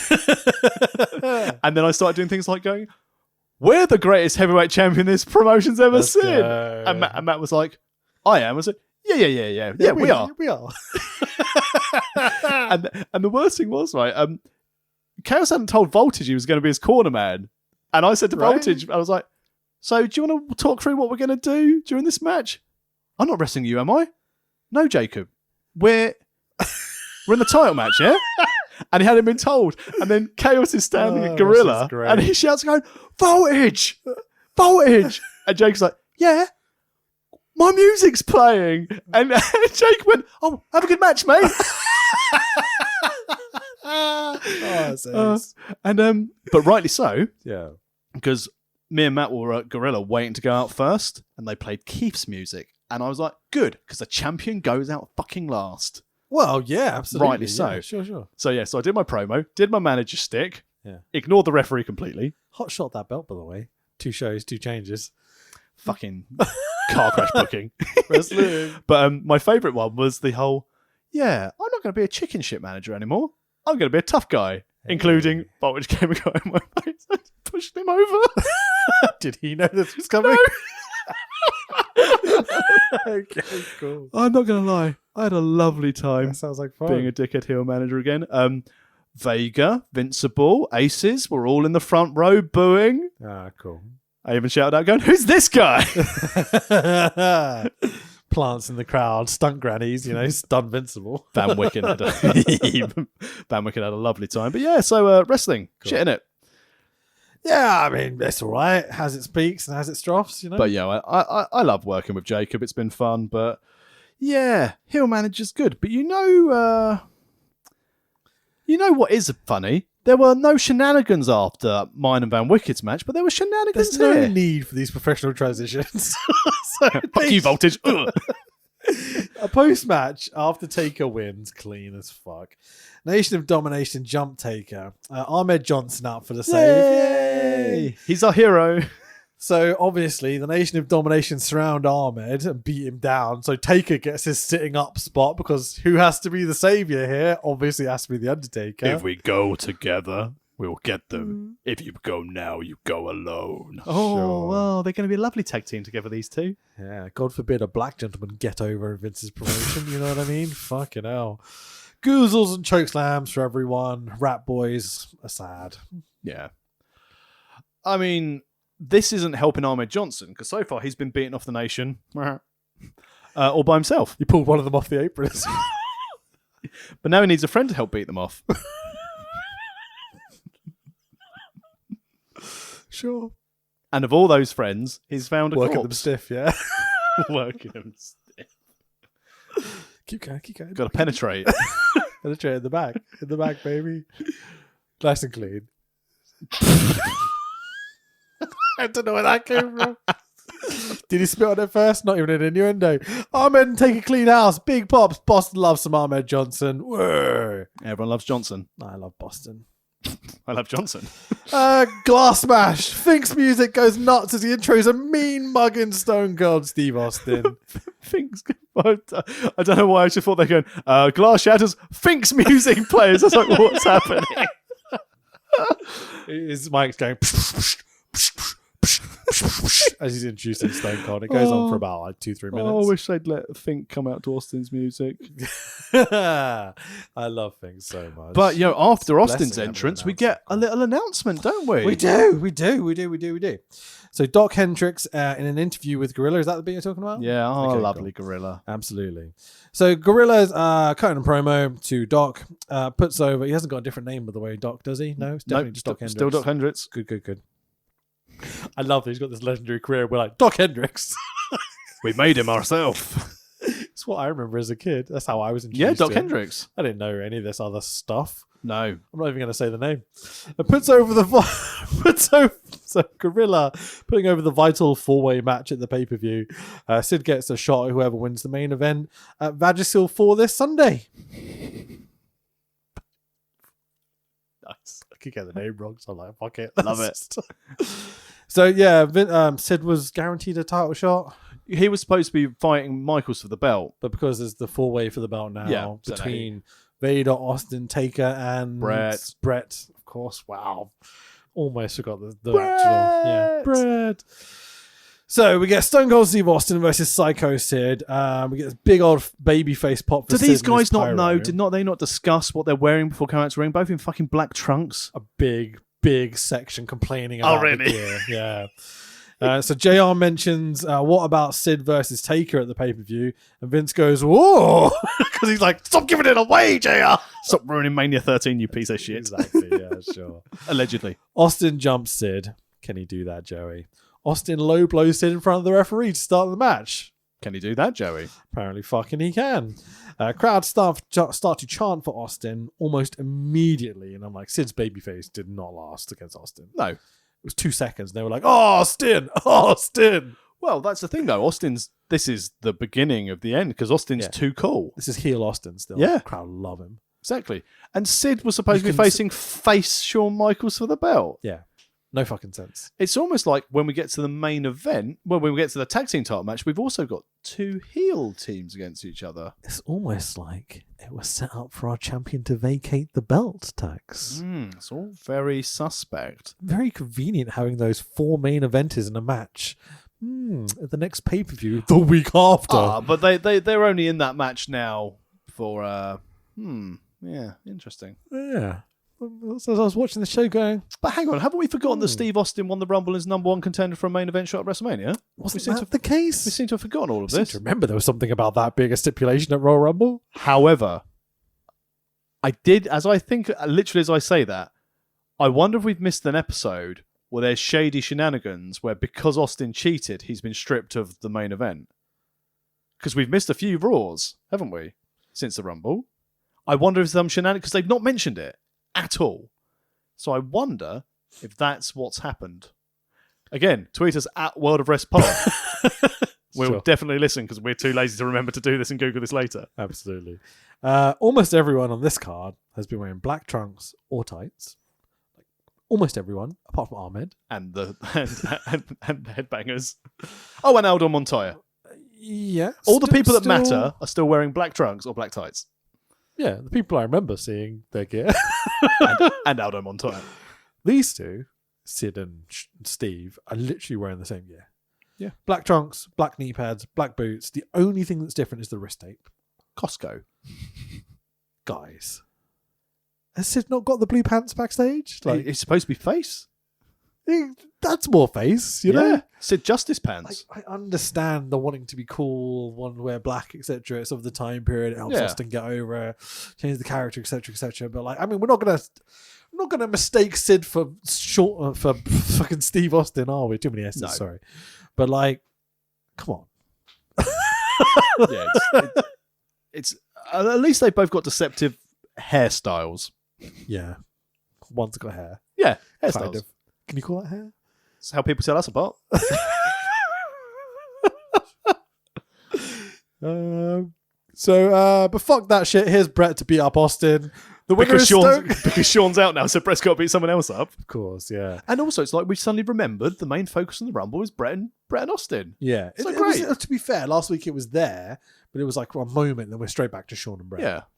So, whatever. The winner is Stone Cold Steve Austin via disqualification, by the way. Another victory on the cards. Book 'em strong. Absolutely. Sid goes after Brett. Fisticuffs, refs and agents have to get their shit in somewhere, pull them apart. Basically, it's a Royal Rumble Raw all over again with these breakups after the matches. It's rinse, repeat. Rumble, Raw Rumble. I think it was the Royal Rumble Raw. Raw Rumble, Raw. Raw Rumble, Thursday, Raw, Thursday. Pay-per-view, Sunday, Monday, pay-per-view, Raw. The Young Bucks? Just say words now. They better put over FDR. They will. They fucking better. I just have this feeling like they're not.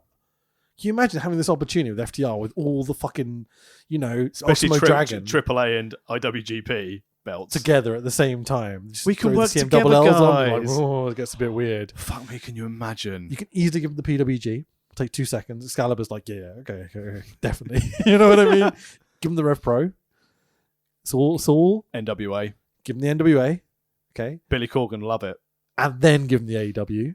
And then have the Acclaimed go over them. What, for all the belts? Yes. Acclaimed in IWG in New Japan. Absolutely. Scissor me, Daddy Ishii!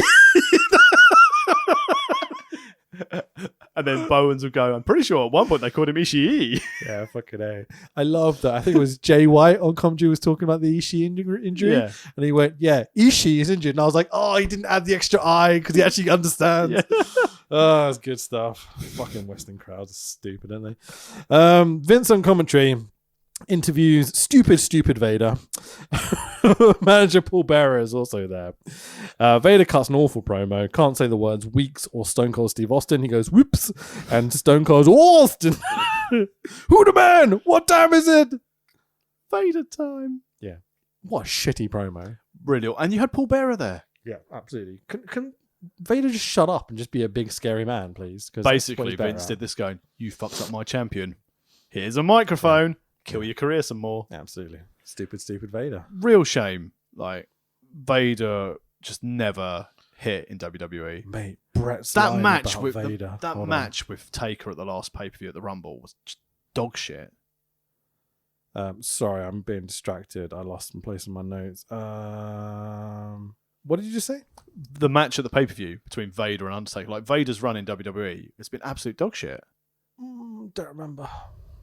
That's how good it was. Vader Taker. I'm trying to remember. I'm a bit of a Vader mark as well. Yeah, I love Vader in WCW. Shit in 97 WWF.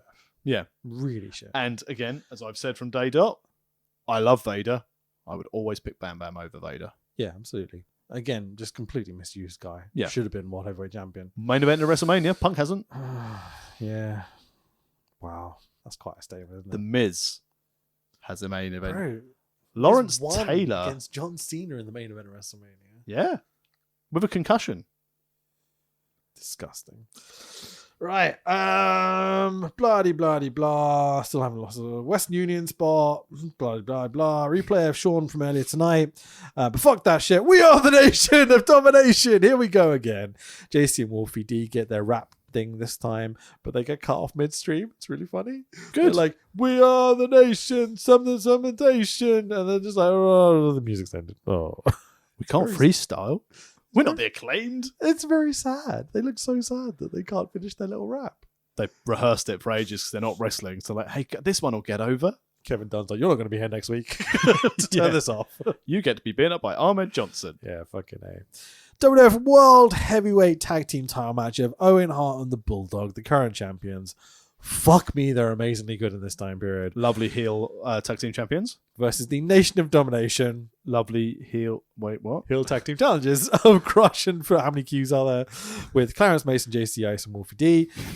Owen stepping in front of Bulldog during their entrance. Love it. Owen. Pushing I know we those say it every buttons. week, these little things. Like, it's a tiny little entranceway. They've got... Anyone else is like, we'll just step through and then we'll do the gimmick once we get to the ring because no one's going to be able to see it. Bulldog walks out. Owen immediately pushes in front of him and goes, woo! Like, oh, it's so good. The highlight in the undercard of this Brett and Shawn run. Just seeing absolutely. Owen be able to be himself. I can't wait to see how this Heart Foundation stuff goes. I mean, I wonder again if it's a case of like Brett's whispered to Owen and gone, if you get him, just tell him what to do. Yeah, Don't absolutely. plan anything. Just tell him out there. It'll be fine. Bulldog doesn't seem aware of the story they're trying to tell. This is all Owen. But this is, again, beautiful, blissful ignorance of the Bulldog. Yeah. I'm gonna win. Yeah. Hey! It really does feel like that. Because when Owen does this, Bulldog kind of gives him a cuddle. Like, no, you're meant to be angry. Fucking idiot. Bulldog's probably like, oh, that's proper funny, Owen. That was really. Oh shit. Exactly. Yeah, sure. You've got to love the innocence about Bulldog, though. Yeah. Like he's just so just lovely, like this pilled out, lovely innocent boy. Yeah, he's bizarre.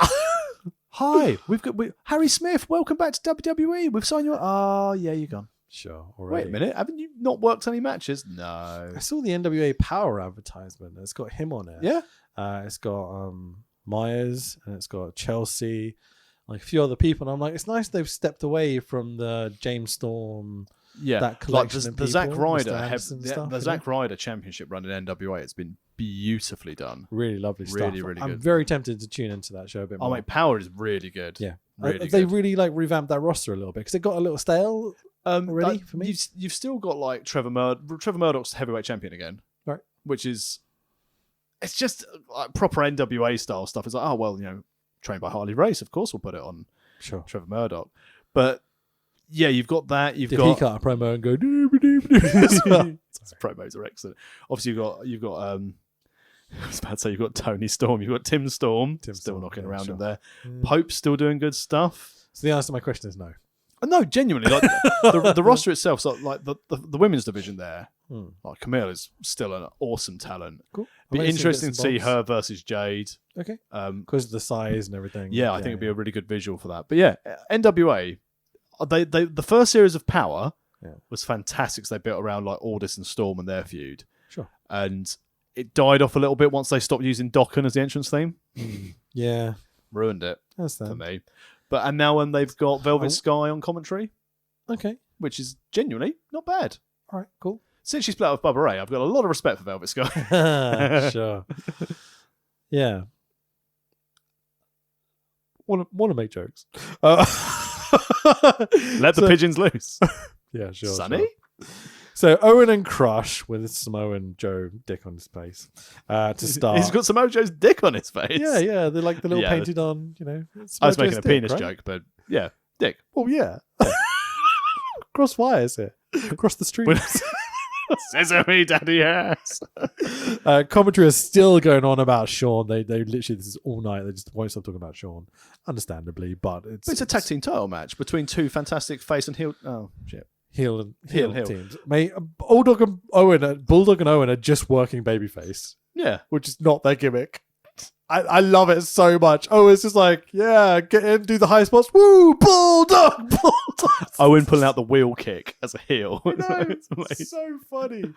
Like they've gone into the match going, "Wait, you guys are heel, right? Oh, we'll work babyface. Don't worry about it. No one cares." Yeah, Owen's like, I'll make it work. I'll make it work. Yeah, it's this beautiful boundary he kind of did where he's this funny heel. And So still, you can do this. we had obviously, was it Pierre Lafitte? The chaps they wrestled from AWA the week before. Sorry. Oh, sure, the All Canadian Japan, guys. sorry. Yeah. And then they got the count out, and you've Yeah. got the injury angles and the count out. So they're still losing matches, but not losing the belts. And Sure. again, you've set a precedent, Owen. I wonder what's going to happen in this very. I mean, obviously Owen matches are very good, but it's like I'm working with Crush and Farouk. Yeah. So last week Owen had a sore left knee. Yeah, So this week, taking the piss out of Shawn Michaels.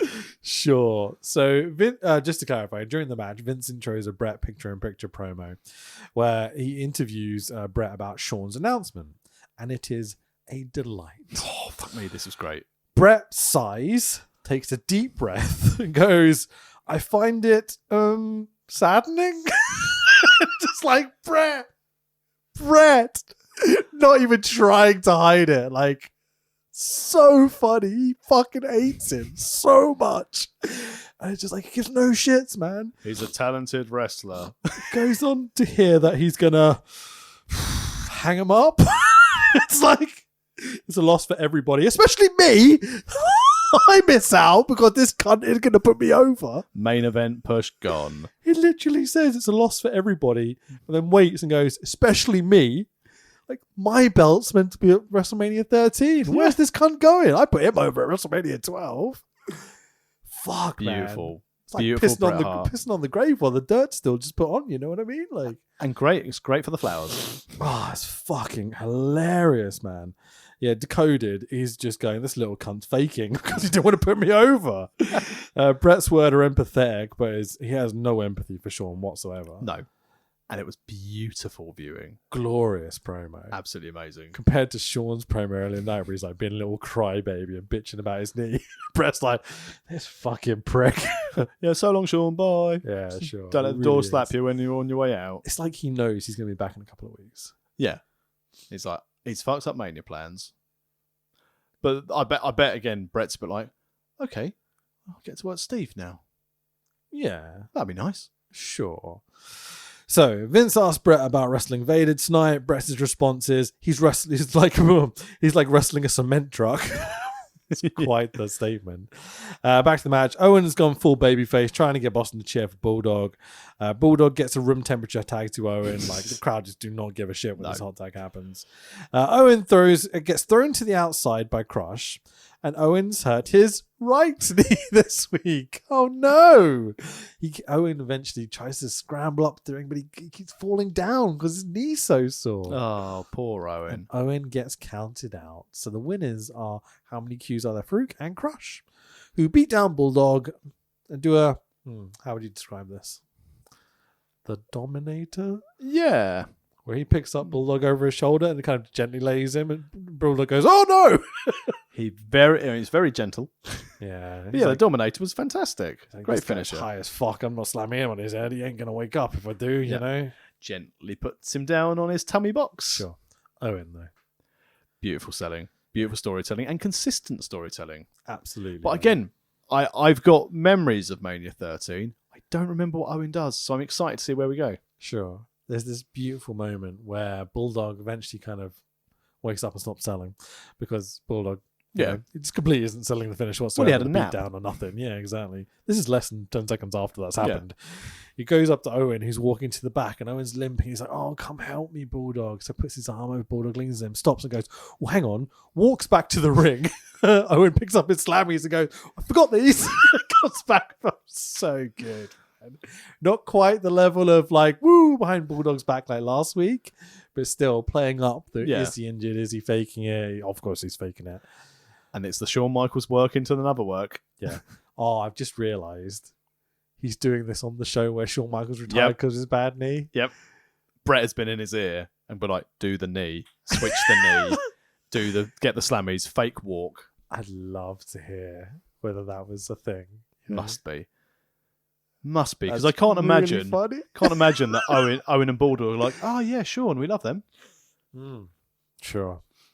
Yeah, I think they're very loyal to their family. You know, Fecal 4 in your house video promo. Fecal 4. Fucking hell. Time for what Vince calls your Raw Thursday Raw main event. He fucks it up. Come back from the advert. Your Thursday Raw Thursday main event of Vader with Paul Bearer versus Bret Hart. What a great main event on paper. Yeah. Bret gets some poppy pyro. It's lovely. Bret gives his sunnies to a little girl at ringside. And Wait, Vince he gives goes, who to what? Yeah, in context, that's funny. Okay. So Bret gives his sunglasses, not his sunny. Someone's sunny. Everyone's sunny. Everyone loves Sonny's D's. Yeah, sure. So Bret gives his sunglasses to a little girl at ringside, and Vince goes, "That's one happy young man." He did. And at that stage, Lawler was like, "Okay." You ever been mistaken for the wrong sex in your life? Luckily not. My daughter was a lot when she was growing up. It's like, "Oh, look at your little boy, how handsome." I was like, "Yeah, she's a girl." Happens with kids a lot though. Happens with Millie like a lot when she was growing up. To start with, it was like, oh yeah, it's lovely being a parent, and then like tiredness kicked in. Sure. It's like, oh, your little boy looks adorable. It's go. Push off the pushchair. Nice. It is almost impossible to tell at that age though. Yeah. Even like up to 4 or 5, like it's still difficult to tell unless they're like wearing the clothes of their assigned gender. You know what I mean? Are we allowed to say that anymore? Yeah, sure. I mean, that's the joke of it, I guess.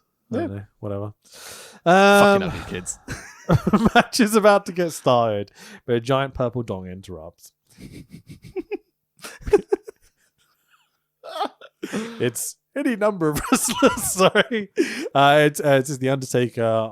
But it's so badly lit. Johnny Aubergine has arrived. Yeah, sure. I wasn't even sure whether it was actually him because it's so badly lit. Yeah, it was like, chains. You just see kind of like purple shadowy figure in this awful camera work. Do you see he was holding someone? Oh no. Yeah, see, this is the thing. Like, I only noticed once I brightened up the picture because I was like, I can't see what's going on. He's holding Doc Hendricks by the throat, cutting this promo. Oh. So the idea is that, Doc's gone to interview Taker or something. Or So Taker, why are you coming out here? Exactly. It's a fucking awful promo. I mean, basically everything other than Brett's comedy, lack of empathy, and Shawn's bullshit promo. Yeah. Every promo on this card has been dog shit. Even Gorilla Monsoon, who is normally a sturdy, like a safe pair of hands, we're gonna have this fatal 4 match for the championship and then the winner will face the Psycho, the Sid Psycho at the main match. Yeah, it's not great. No, it is a bit like everyone's kind of panicking over the situation. It's like, oh, we just got over Shawn, even though he's not going to be here next week. Well, fucking idiots. yeah, but they know he'll be there the following week. Yeah, and it just JR goes, here's the Undertaker as Austin runs down to attack Brett. Back from the ads, Brett getting smacked around by a cement truck. Venue's so small the smoke from the pyro is lingering. Must be impossible to breathe in there. Imagine working with this immense amount of like pyro smoke. Well, it's all right. You're working Vader, so it's rest hold. Yeah, no one's running anywhere. No, but randomly, Brett just. I don't know whether you found this really off-putting. Brett just picks up Vader in a power slam him. and just boom, just body slams him for no fucking reason. It's ridiculous. I'm like, he's 400 you called him a cement truck. Just like Brett is so athletic and so strong, it's ridiculous. I'd loved if he'd done like the Hogan ear afterwards. But power slamming a guy like this is just like with no context. None at all. It's not even like been like the classic like if Bulldog was doing it, he'd try and lift him up for the running power slam and he'd collapse under Vader's weight. Nope. No, not Brett. Fuck you. Power slam. Vader isn't helping. Brett just goes, right, I'm gonna body slam you now, and just picks him up and you're like, okay. Yeah. All right, Brett, thanks. Post Leon, if not, you're going to land on your head. Yeah, fucking A, man. Really weird, un-Brett-like moment. Yeah, then he can't get the sharpshooter on. Yeah. Because he's used all his power for the power slam. I think Brett's off here. He does a Russian leg sweep and doesn't hook the leg. He just puts his leg across Vader and kind of goes, yeah, fall backwards. I wonder if it's genuine rage. I think he's turned up at the building and Vince has gone, so, Brett, I need to tell you something. You know that thing we promised you? Yeah. And I think he's like so angry. Like I know the promo, we laughed about the promo, but that's not a Bret Hart promo because it was very much like you said. Yeah, and he's trying not to be like he's a cunt. Yeah, absolutely. It's all through gritted teeth. Yeah, as I said, he's saying empathetic words. He's a fantastic performer, and it's really sad to see it. It's like when my wife apologizes. Wait, your wife apologizes? Oh, I'd have to teach my wife that's to the apologize. thing. No, she doesn't. She says the words, doesn't mean them. Oh, no, we don't get there that far here. Mrs. Tex Williams does not like to apologize. Sharpshooter eventually applied. Kids flood the aisleway. Security guard giving up his job. Absolutely. It's not COVID secure there. Who's on the balcony tax? Sting! It's Pat Patterson and Mike Yoda. And Stone Cold Steve Austin, but yeah. This is a classic bit of footage with Austin trying to get to Brett and Vader in the ring over the balcony. From, like the Manhattan. I always thought it was Manhattan Center. It's like the whole idea is like, okay, so I can't go the aisleway. They're trying to block me off. I'm going to have to go and get him somewhere else. Yeah. Really lovely idea. You can imagine the conversation before was like, I'm not going up there with all those fans. Yeah. Especially Bostonians. Like, they know, like, do you know about like hockey fights and stuff? I understand hockey fights. I assume the Bostonians are vicious hockey fans who beat the shit out of other hockey players. Well, kinda, yeah. There's literally with the Boston Bruins, the team, they've literally ended up in brawls with the ice hockey players getting into the crowds and stuff like this. Like, there's some amazing footage. They sound very Blood Bowl. Yeah, literally as close as anything could be. So I think there's an element of Austin going, look, I'll go up there and do the spot, but like, Kyoto, Patterson, all these people have got to come and stand behind me just in case someone doesn't shove me. Because there's no boundary or like railing or anything. No, health and safety didn't exist in 1997. Fucking A, it didn't. Vader up top, Brett down. Vader goes for the Vader salt, which is a 400-pound doing a moonsault off the top rope. That's why he can be power slammed. He's so light. On Raw? Yeah. TV, buddy. It's a Astonishing, 2.16 dude. rating. Fucking A. But this is one of those things of... It's Vader's favourite night of the week. It's not Austin's, apparently. He doesn't have a good showing tonight. How do you feel about a 400-pound man doing a moonsault in 97? I think it's great. Okay. Same I don't thing. think it makes everyone else's moonsault look like shit because Vader can do it. No. Okay. I Because think, that's the Jim Cornette argument, I guess. yeah, like when Matt Morgan's doing shooting star press, it's like you're 7 foot tall, you shouldn't be doing shooting star press. Sure. But I always sit there and go, if the lad can, if I'm a 400-pound man, Yeah. and I can do a moonsault and crush my opponent because of doing that, we'll finish them off because we all know a moonsault splash is better than a standard splash, obviously. It's more momentum and more Gravity torque. and all that stuff. Then do it.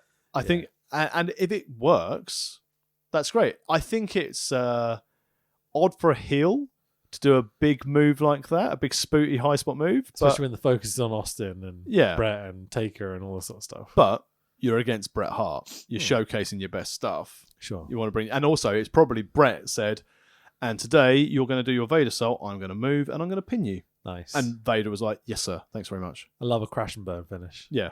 Doesn't happen often enough. Well, Flash Funk had one, didn't he, earlier in the series? Second or third one we've had Yeah. this series. Yeah. But that's classic. You crash, you burn. Because Mark Merrow did it as well. Yeah. Was that against Flash Funk or was that a different match? I think that was one against Flash Funk. Okay. And then Adam Cole fell over. Yeah. So crash and burn finish. Adam Cole didn't get hit with a Rainmaker, so crash and burn, right? He should have been hit with. I wonder if he was concussed. He was like, if I take that Rainmaker, I'm fucked. I think they really botched that Because finish. that was like the third attempt in a row, and he ducked every single Rainmaker. Because we didn't get to see a Rainmaker at all, did we? No. But I wonder if that's by design. Of course it is. It's Okada. You know how he works. Because when he hits it, It has to be 3. the pop is going to be a fucking masterpiece as well.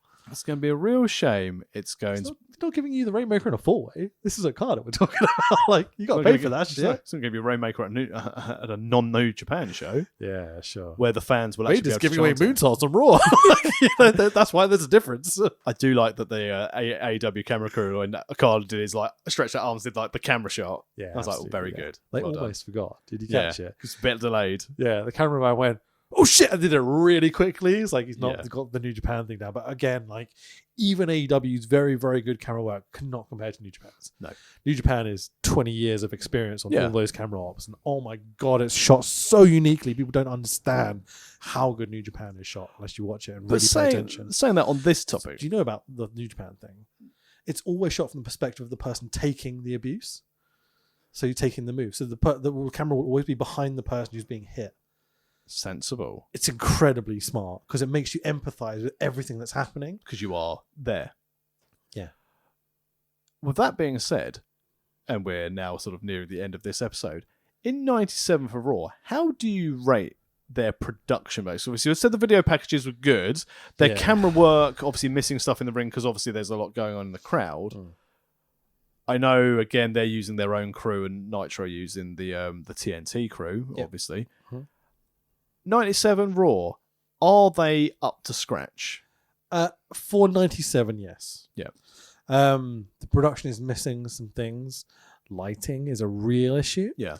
And the Canada show was a disgrace. Like, that lighting was awful. How in house show lighting, as we said. Yeah, but like almost worse. Like, we're Yeah. going back to NWA, rink-a-dink, like 1 or 2 lights in the whole giant arena, but it's full of people smoking. You know what I mean? Yeah. So you get this horrible kind of like, Mist. yeah, muddy, kind of horrible looking. Like, even when they cut to the commentators on this show, and this small thing where they've got all control over the lights, like, it's very badly lit. Yeah.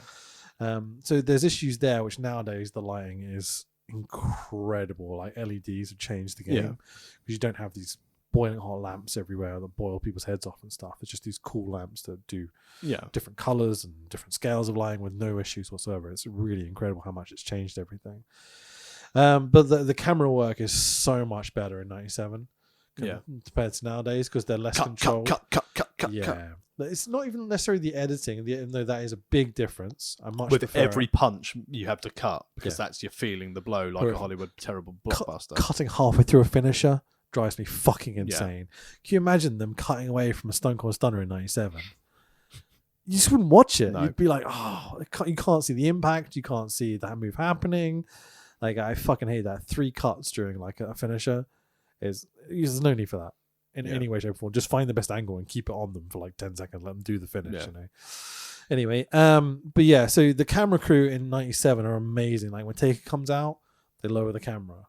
And it's shot so beautifully. The thing with Jake the Snake, where they would focus on his shadow and then pan up to Jake, so it's like the ominous thing. Like everyone has something like that.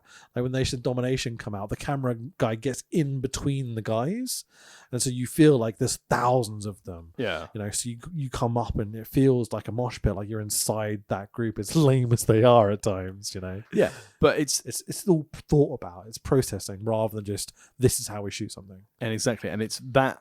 In 97, I'm glad you said it, because obviously from my untrained eye, it's so much nicer in 97 because they said everything has a purpose. Every entrance feels different. The current product, everything is the same because it's all come backwards or, oh, look, we've got our ring post cameras. It's the thing with Billy into the camera, by the way, on Sunday was really smart. Which bit do you mean? When Orange Cassidy threw Will Ospreay into the corner post camera. Oh yeah, they actually damaged the camera and post. knocked it back. Yeah, you got to think Cassidy's had that in the back of his head for weeks. It's been like, I'm going to save that for that moment. I think that was probably him. It seems like the original weird thinker that would come up with something like that. But 97 WWE, everything has a purpose. It said, it's not polished, but obviously we're lacking technology. What makes it so good, and that's why it's raw. Yeah, it has mistakes which make it feel punk rock, which make it feel exciting. The biggest problem with Raw nowadays, to me, in terms of just purely production, is it feels so formulaic. It feels like watching an episode of the news or something. Yeah. I don't want to watch the news for entertainment. That's factual programming. Yeah. Raw shouldn't feel like that. No, you should actually enjoy the experience. Yeah. Whereas it's 3 hours of the same shit. It should feel like a fight. Yeah. And it fucking doesn't at all. Although, saying that and bringing back to this, having a 400-man do a moonsault is not a fight. But Brett being the, I can't beat him with my finish, so I'll make him beat himself, is again Bret Hart classic. Just to clarify what I mean by that is, I mean purely in terms of the production. Oh yeah, I want them to do things that make me feel more like I'm involved in what's happening. You mean like Progress when it used to be Progress? Sure, exactly.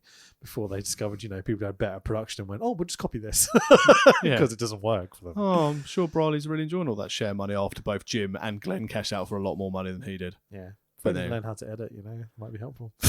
Anyway, so 1, 2, 3. The winner is Bret the Hitman Hart because he rolls up Vader after the crash and burn. Bret and Austin chatting shit as Austin tries to get Bret by jumping over a balcony. Super crazy. It's ridiculous. And we're out of here. What a lovely, weird, significant episode of Raw. Yeah, and again, soundbite, something for people who know of wrestling or the history of people like Shawn Michaels and Bret. Yeah. And this is one of the things that I was thinking about as we've progressed through this series. Imagine this generation of fans who like wrestling now who don't know about this. Yeah, I wonder. Because, if they're coming in now or they've come in the last few years, they'll know about Triple H. They might know a bit about his old friend Shawn Michaels, this old boy who's lost his hair. The old rival, Yeah, the old rival, but he's still around. We know he works backstage at NXT because we've all understand how the internet works. Sure. I wonder if they ever appreciate what we saw in 97 from a storyline perspective. And this is the thing, again, that we've always come back to. There's been nothing other than, we said this in the Dragon run, Dragon's push to Mania, and looking back at it, that was fucking shit. Yeah, horrifically bad. The moment at Mania, the end moment at Mania, very good. But the actual build to get there, shit. Yeah, it's funny how people look back at that like it was well told. Yeah. We can definitively say it was not. Really was not. Everything that surrounded it was fucking awful as well. Punk's promo up to Money in the Bank. Yeah. With him leaving. Yeah. Anything else? No. You go back in recent times from a WWE standpoint of these iconic moments that stand the test of time. Yeah. And the Bret Shawn screw job is what people remember. But this, I lost my smile. And if it was Vince colluding backstage and saying, look, if I say you don't have to go to Bret, please will you go and get clean? Or just go and take 3 weeks off, do nothing. that may have saved Shawn Michaels' life. It's when you start. I mean, I think it's definitely Shawn Michaels a prick and didn't want to work Brett, and it's just coincidence, like as we've discussed it today. Yeah. But I genuinely think that this was pivotal, and this was pivotal in Austin's career. I think it's because more if than this not happened, Okay. we would have had Brett Shawn at Mania 13, which means Yeah. Brett and Austin never would have happened. 100%. It's very, very interesting to ask those conversations, but surely in those questions, sorry. But in terms of just purely Brett and Shawn and the story that we've been focusing on this whole time, is this the catalyst that leads to bad happening? Because they don't like each other, and they kind of talk shit. A lot of Brett talking shit, like personal stuff. A lot of Shawn being like, this fucking old guy, trying to create a career for himself. You can see that perspective. But I feel like this is the time where Brett's like, you broke the code. Well, you saw it with the match with Vader. He's been thrown already by the lack of the perceived lack of professionalism from Shawn Michaels, and he's like, you've absolutely fucked me. So going back to the Canadian thing again, there's a thing with hockey whereby it's called the code. It's literally like, there's a code of like, if we have an issue on the ice, we must fight. Yeah. And what you don't do is you don't go up behind someone and hit them with a hockey stick. Yeah. You turn face to face, you drop your gloves, you fight each other. And that's Brett's from Calgary. This is his perspective. You know what I mean? He's grown up fighting people. He's the son of Stu Hart, for God's sake. I'm sure he's had to like fights at school his whole life, pretty much, And so there's a weird, like a broken mentality that comes along with that sort of person usually, I'm just assuming from knowing Brett, like as a fan and everything. I think Shawn's, it's a childish point of view if he is faking it. Yeah. If he's not faking it, then it's a very sympathetic kind of position to be in. Yeah. I don't think Brett for a second thinks he's not faking it. No chance. He's absolutely convinced this guy is fucking me, and that's it. Like that's the line. I'm not giving you anything anymore. Well, we get this. We get sunny days. We get all of this stuff. Oh, that is all coming up. Exactly. But that's the thing. But as you said, it's interesting that you say this is the catalyst for the Brett being fucked off of Shawn and Brett going to WCW. So it's been fairly okay to this point. It's been, I'd say, there's animosity, but there's professional courtesy of the, I don't like you, but we can make a lot of money. Sure. Whereas now it's not about money; it's about you fucked with me. Oh yeah. And now I'm done. And I think that's a really interesting perspective put on it, because this is, we'd started to talk about when does the Attitude Era start. This is where it's gone from professional to personal this night here on Thursday RAW Thursday. Yeah. Like, I've lost my smile. What an insulting thing to say to a Vince McMahon and to a Bret Hart that you're meant to be putting over in a couple of weeks, Like, from Shawn's perspective, like, what if he is injured? Okay, yeah, that's fucked up. That's horrific. But I don't think he was. No. I think he knows he's not that badly injured, in my personal opinion. I wonder whether what he would say about this nowadays. I don't think I've ever heard him interviewed about this particular thing. I think if he was, he would stick to his guns even nowadays with this whole, finding Jesus and everything. But like, yeah, fuck, man. Well, did he find him with his smile? Jesus the smile thief. But what a quote. Yeah. We've thrown that around, a million times over the years? Like, between wrestling circles, it's like, oh, I've lost my smile. You know exactly what that means. It means I'm not fucking working this cunt. Yeah. It doesn't mean I'm injured. It means, nah, I'm not coming to school today. And just so you know, for the 27th of July, for Lock On Wrestling, I've lost my smile. I mean, whether we're prejudiced against that because we've kind of like used it in that terminology for such a long time. Yeah. But again, like in ring this show, not great. Rocky Awful. winning the IC title, really good though. Great opener. On paper, the card is insane. Yeah. Didn't work out that way. No, but even again, I don't know, it's just because like New Gen is something I'm enjoying so much. Yeah. It's watchable shit. It's not like when we're doing Aces and Eights where it's a case of this is dog shit and it's not really good. Yep. It's because everything for the stories they're trying to tell had a purpose. Yeah. We've got to have the nation looking strong. So they've got their Ahmed Johnson feud go. We've continued Owen with his injury angle and like, oh, sorry, Bulldog, I can't do this. We're setting up the pay-per-view. It's astonishingly consistent. And we've split up. We've got the same thing. We've got a main event. with 4 wrestlers, both of which have their storylines. You've got Brett and Austin, you've got Taker and Vader, and Sid's on the peripheral because he's got the title shot of whoever wins to win the belt. It's all very logical.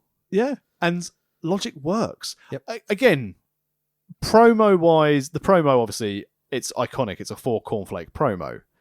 Brett's promo included in this is hilarious, so that adds to the 4 cornflake. But as a wrestling show, it's a 2. So for me, it's a 3 cornflake because it meets in the middle. Literally doing the exact same math in my head. Yeah. Yep, 3 cornflakes because of that exact reason. Yeah. Yeah. Awesome. Where are we next week? We're at the pay-per-view, aren't we? We're in your house. Fecal 4-way house for the belt. We've got a whole bunch of stuff coming up. It's going to be really, really fun. Really, it's like we'll just get that show out the way and then we'll get into the really good stuff with Brett and Shawn. So we'll see where it goes. WrestleMania 13, I think, is going to be really, really fun. No, it's not. Because it's a bunch of shit. But one very, very, very notorious match. I can't wait to see where this goes, man. It's going to be great. I'm really hoping WrestleMania 13 is better than you remember it, at least. Guarantee if it's better than I remember it, it's still going to be shit. Where can we find you on social media, bud? At the Tex Williams, I am doing stand-up comedy on Thursday night. Let's go. Who knows? I'm probably wrestling for Lockhorn Wrestling on the 27th of July in Margate. Hey, hometown show. But most importantly, follow our pod at World of Rest Pod. Are you from Ashford? No. You're from Margate? No.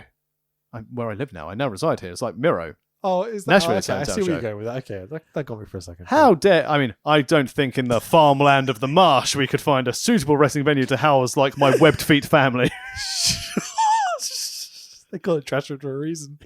All right, cool. Yeah, at Fanboy Rich on the old Twitter machine. And yeah, rest all parts unknown. Blah, blah, blah, blah, blah, blah. But yeah, like, subscribe, because if you like this level of bullshit, it's going to get even better as we go on. Yeah, genuinely, like, so just to throw it out there, because we've been a little less consistent than we were with our previous few storylines, you know, the viewer numbers kind of go up and down and stuff. We have the best, most solid 100 or so people that listen every single week, no matter what we do. Yeah. And then it flows up and down. So thank you genuinely to all those people that listen. Like, you know, I love that you listen to us. Like, we don't need you to. It's fine. It's just a fun thing we do every week. But fuck, man. We've got the most loyal fan base in the world, I think. So 4 years in. Yeah. And genuinely, 4 years to still get the numbers that we get. Sure. I'm really, really happy. And as you said, like, inconsistencies, you know, thanks for sticking with us. We will try, you know, life with our silly lives and jobs. Yeah, it's amazing that from 4 years, how much it's changed. Obviously, I've gone from like that shitty accountancy practice to about to be like top level exec in like a $1 billion company. Yeah. And you from doing your wedding edits to sending a lovely email to Ollie. Yeah. And I wonder whether I should read that email out one day. Oh, definitely. Because I was very, very drunk.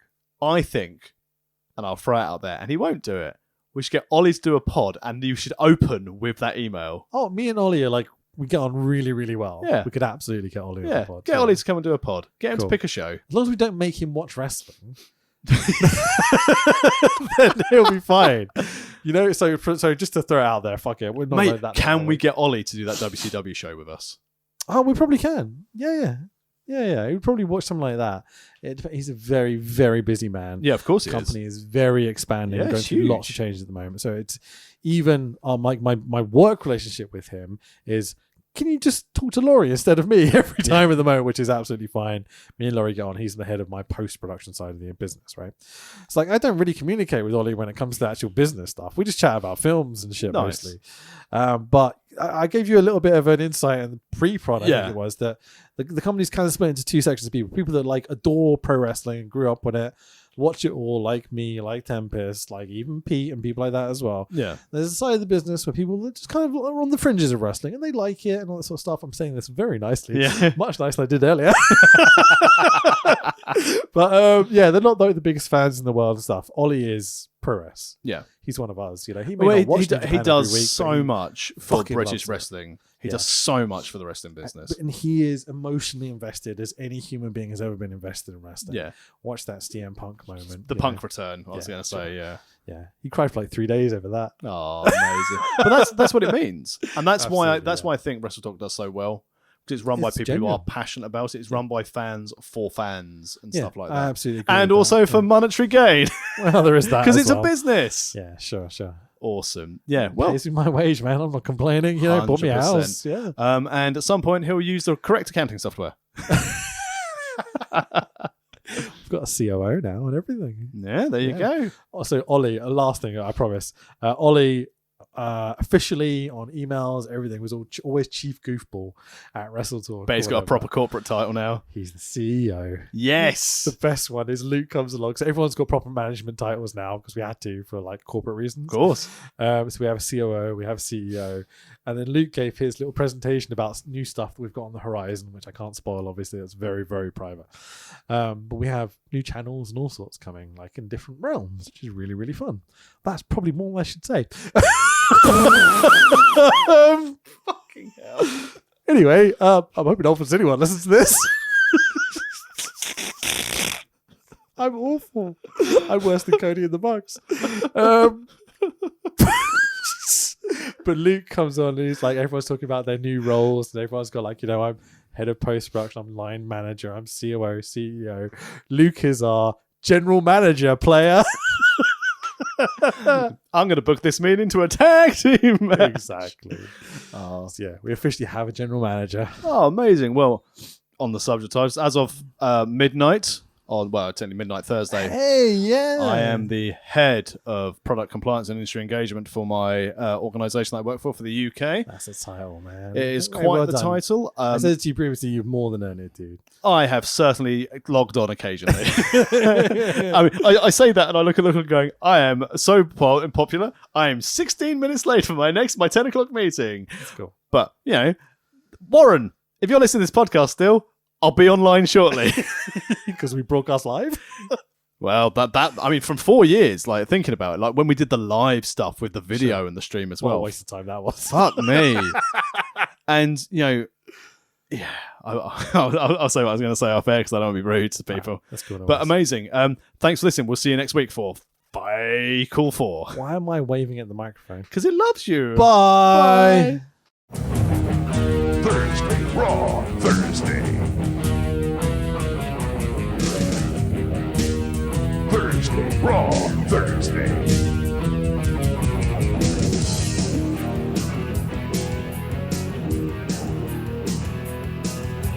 Thursday Raw Thursday. Thursday Raw Thursday.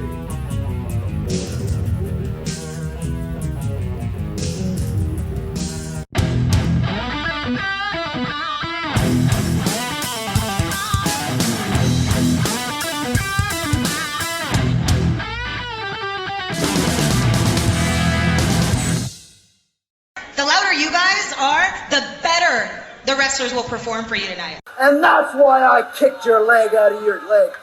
We're tough. We can take it, baby. You gotta penetrate in the back, baby. Oh, I can see what you're talking. Wait just a minute. Oh! And I don't pose too well for girly books.